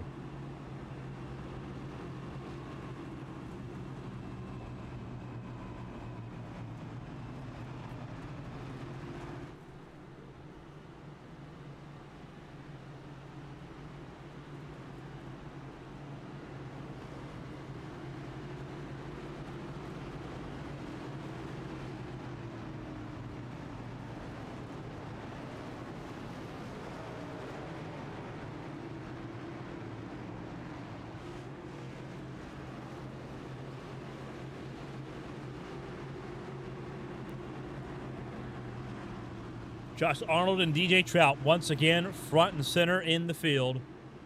They will bring us to green. Caitlin Height, Zach Meredith, row 2. Pacey Wygant, Tucker Sawyer, row 3. Blue Jade, Byron Jones, row 4. Stephen Oberstadt, Blake Henderson, row 5. 20 cars on the lead lap. 26 still running. Sorry, 27 still running in this race. Down to Philip Collingwood.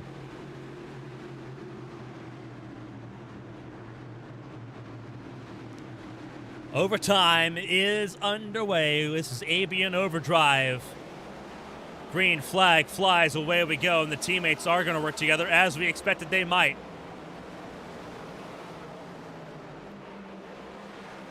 Trout applying the bumper to Meredith, but it is teammates first and second on this first attempt.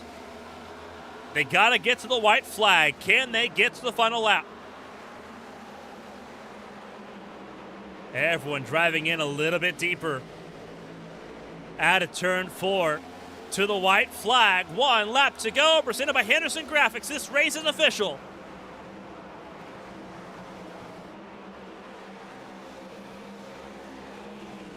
Josh Arnold, Zach Meredith, teammates at the front of the field.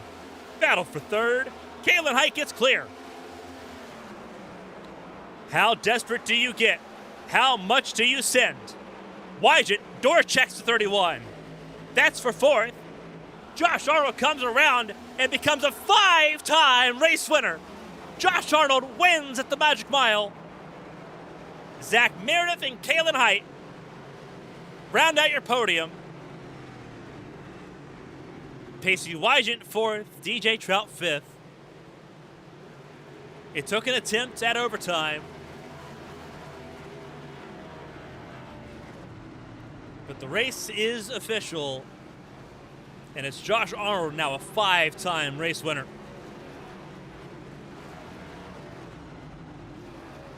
Caitlin Height with the fastest lap at the end of the race. We'll grab a bonus point for that. But it'll be Josh Arnold who finds victory lane.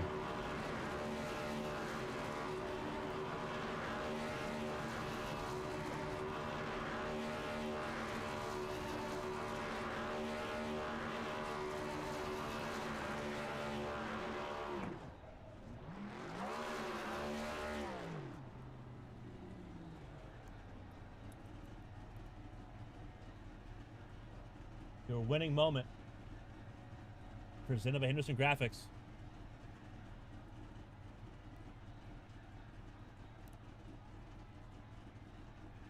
An outstanding job from Militia Racing Club, who get the 1-2 here. Had to serve EOLs and climb through the field to do so. And what they built worked out so well in this race.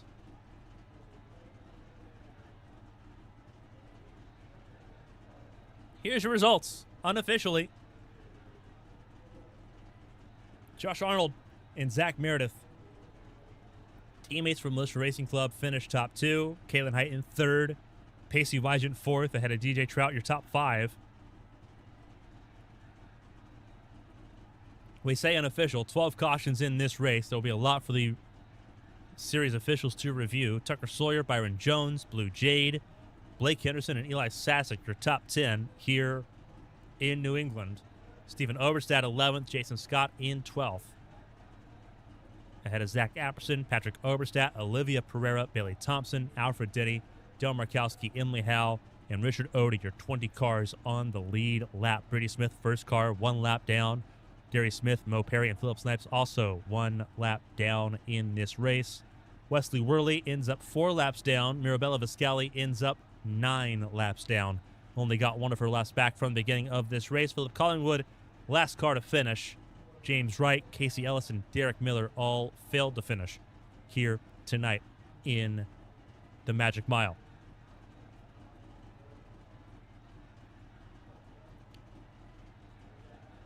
Five-time race winner Josh Arnold.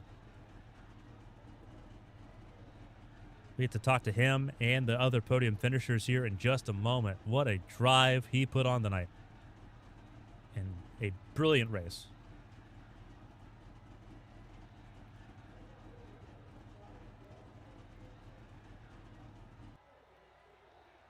We get to talk to them in just a moment here. We'll kick things off with Caitlin Height, who did a fantastic job here in New Hampshire. Obviously, back-to-back podiums here doesn't hurt at all. Caitlin Height, walk us through how that race played out for you. It looked obviously chaotic as we expected, but we had a lot of green flag running as well, and that 13 had a chance to stretch his legs and looked really quick, especially in the long run pace. Walk us through your perspective on that race, Katie.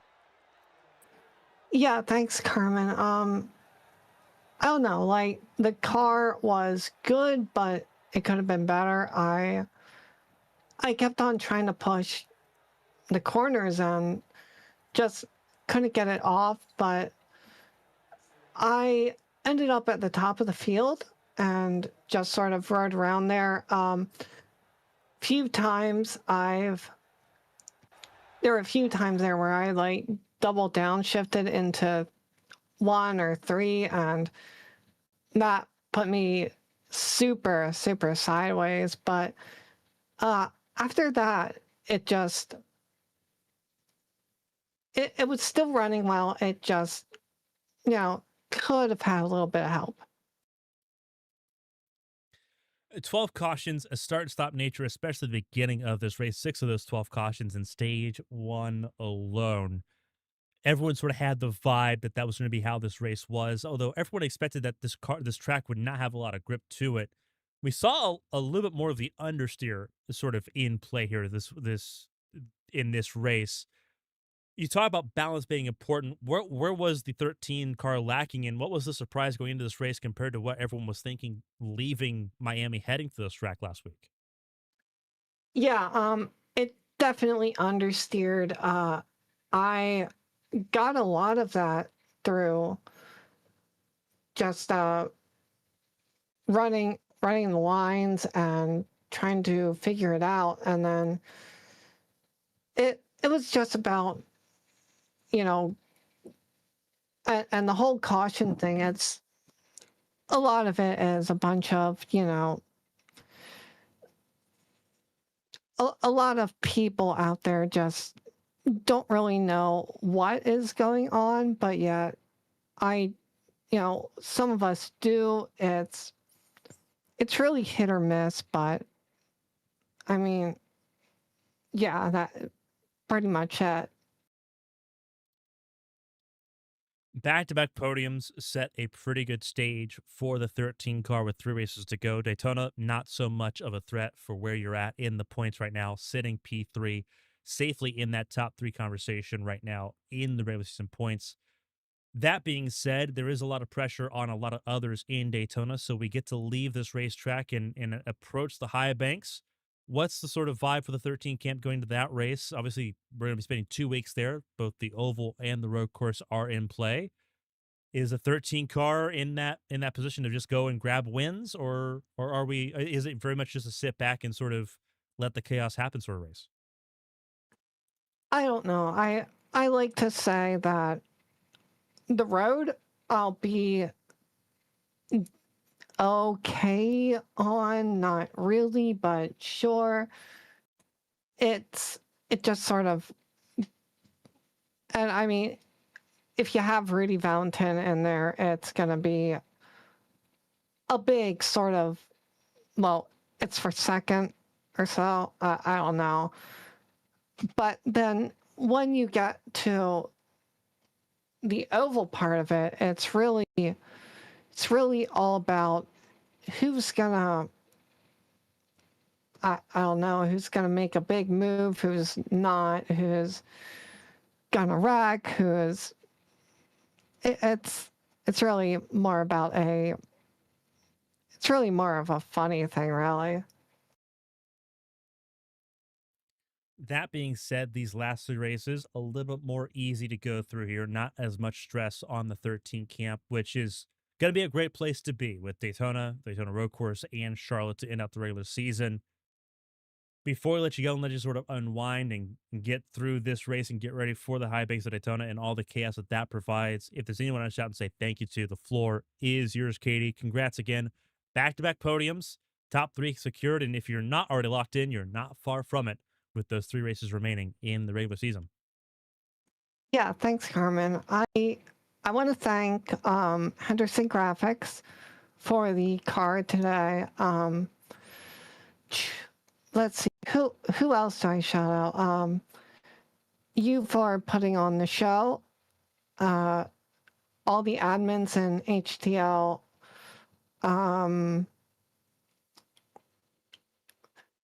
Everybody that's watching. There's Rivers, Chris, Jamie. They're all here, or at least I hope so. And yeah, I hope I put on a good show for you.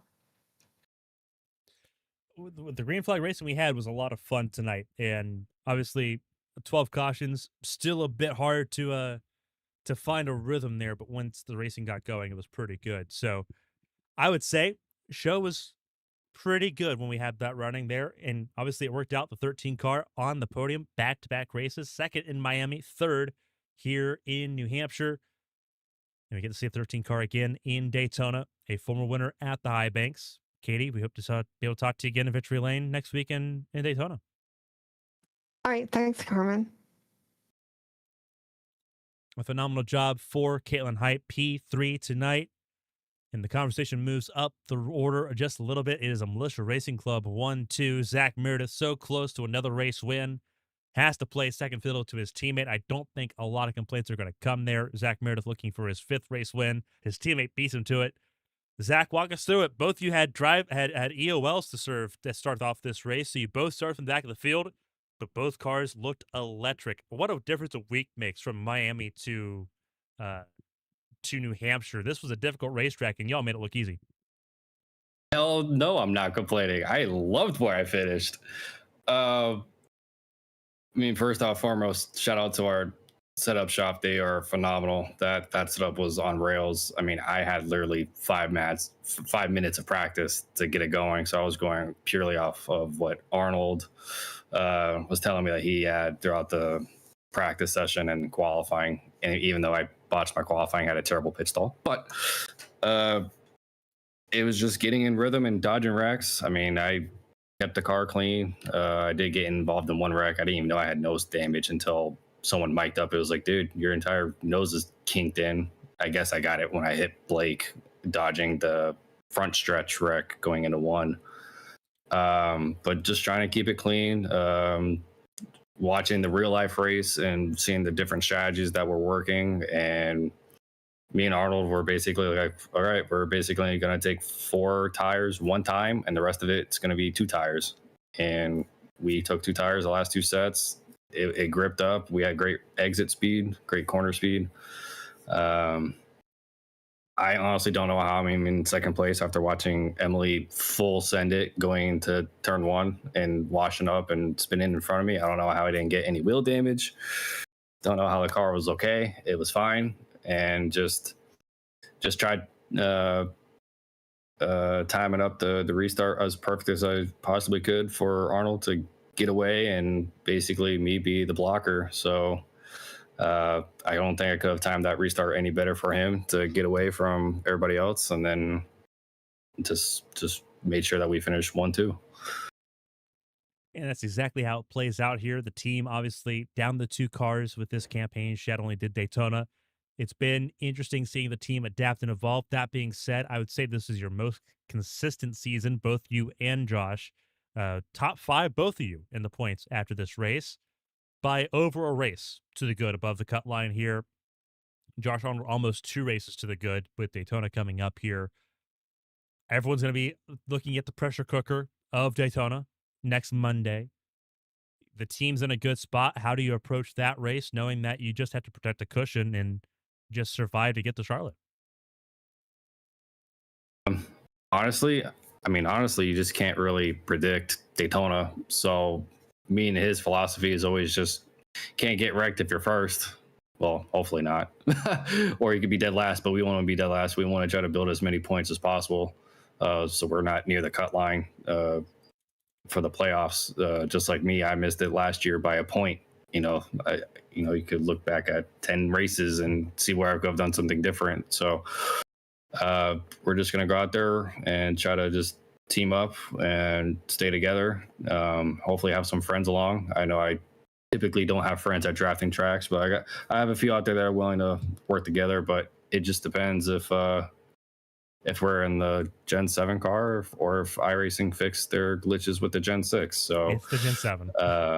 Yeah, if it's Gen 7, I think we'll be all right because the bumping is a lot better. You can, tandem hit, 4 or 5 cars in a row and be fine. Just try to stay out of trouble and just try to get stage points or just play it safe and do it the old school way and just stay in the back until, the last 30, 40 laps. So we haven't got to that conclusion yet. We're just taking it one race at a time. I'm just happy that we got out of here with the top 5. I'm glad that he got the win. I'm super glad we're away from Homestead. Not that we were really that bad, but I mean, we just drove like 15 hours away from Richmond and got to our destinations to race. So I was racing at a buddy's house with his wheel, his setup. It was all funky. It was all different. So I'll just scratch that as I wasn't home. I wasn't at my proper stuff to do the greatest because, I mean, that was rough. I mean, you've seen it. It was rough out there for me. But just overall happy. We'll go to Daytona and hopefully get another win. Make it 2 in a row. The team's got some pace and some momentum to end out the regular season. We'll see how it pays out in Florida next week. Before we let you go, and let you obviously celebrate with the team and celebrate the 1-2 for the team tonight. If anyone want to shout and say thank you, the floor is yours. A phenomenal effort and a phenomenal drive getting all the way through the field from 29th and 30th, all the way back up to 1st and 2nd tonight. Yeah, I appreciate it. Thank you. Just shout out to Arnold. Shout out to Mark for helping us with sets off the track. He's been an incredible help for us getting better. Shout out to the setup shop, HB Speed Lab. They're great. Shout out for you for putting on the broadcast. Can't wait to go back and watch this and just have a blast. So just shout out to the league for being a good league, and we'll see you guys next week. A phenomenal job for Zach Meredith, 2nd place tonight, getting back on the horse following a rough race in Homestead, Miami. That is now well in the rearview mirror. Zach Meredith, 2nd place, 5th place in points, leaving the Magic Mile, heading back towards Daytona. Zach, congratulations. Thank you. And that's the man of the hour. Josh Arnold finds his way to victory lane in a big way. 5th career win in the HTL Cup Series. Josh Arnold now 4th in the points, almost a full race clear of the cut, almost 2 races clear of the cut line, 172 points is your gap to the cut line here, so safety almost guaranteed. If you can just pad a little bit of points at Daytona next week, you're guaranteed a spot in the playoffs before we even have to worry about Charlotte in 3 weeks' time. Walk us through it. An EOL to start off this race, had to go to the back of the field and work your way from 29th upwards. Made it look easy, though. That 12 car looked electric. Grabbed the race lead by the halfway point and made yourself a known threat. No one could answer at the end of the day. Walk us through it. Well, yeah, the epitome of a roller coaster the last few weeks, because I mean, winning and then like the absolute, I feel like the worst 2 races that I had all season, and then back to getting the checkered flag. Like, racing is not fair, but sometimes it can be fun. I will say that. And tonight, yeah, I didn't like the fact that I kind of got in and I don't know if I caused the first caution, because I think the person in front of me, I can't remember who it was. I hate to say that I hit an Ascent car and upset them, but I think I might have. And got that first yellow underway. And then from there, I just kind of focused. I was trying to run the bottom, run the top of the car. I have to give a shout out to the setup crew. They really surprised us this week, obviously, with a 1-2 finish. It really was kind of crazy how that happened. But I mean, just really worked the way up. The cautions fell right. I kept gaining spots. And then I felt like we needed to get off sequence. And we did with the top 13, I think maybe top 15 or something stayed out. early before the stage one, and that kind of got us a little off sequence, so that when we went back, we kind of run up there, grabbed a few stage points in stage one, and then from there was just kind of stuck. It's stuck in the top 10. Not necessarily saying anybody could fall out, but it was just kind of like we worked our way to the top 10. Now it's like, what can we do with it? And really, just took some inspiration from Blaney there. Took 2 tires on that last pit stop. The last 2 pit stops, actually. The one I'm thinking about is the green flag, and really just kind of just saw the gap to Caitlin was just extending little by little, and then I saw Zach getting back there to race, and then that caution came out, and like, I've not been the best restarter in this league or really ever, but it's just like something about the setup, and was able to get really good restarts. I know I was on the bottom one of them, the top the next one, and then obviously I got to give a shout out to Zach because we kind of timed the restart there right as the zone started, or the first credit one bank. I think that's what it is. Logo or whatever, just to make sure we didn't get a penalty or anything like that, because we've seen that in the league before, and just got a really good, like, a shot put out there, and then he was able to fend off DJ and Caitlin and very many others, Overstat, that had really good cars and really good. And then got to give a shout out to Emily, who I know she was running down there really spectacularly around the bottom. And I mean, I've had my butt whooped, a few times in league races for someone that's run around the bottom like that, and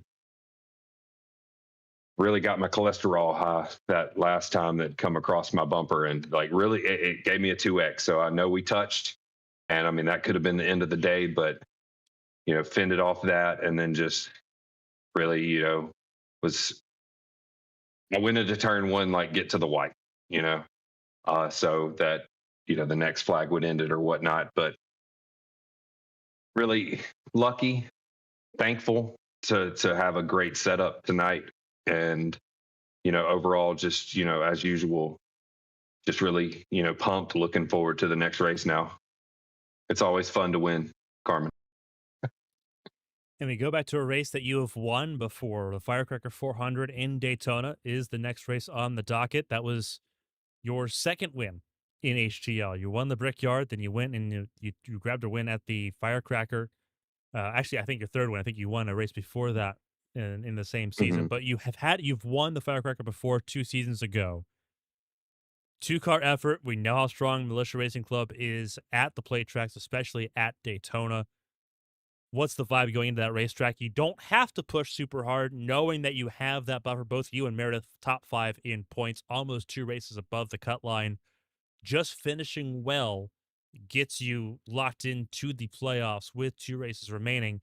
How much do you push for that race win, or is it all situational? Do you just kind of go in there and see how things fit? Because it is the Gen 7 car going into that race, and from what I have understood, it is open setup, so it's a little bit different than what we've seen so far this season.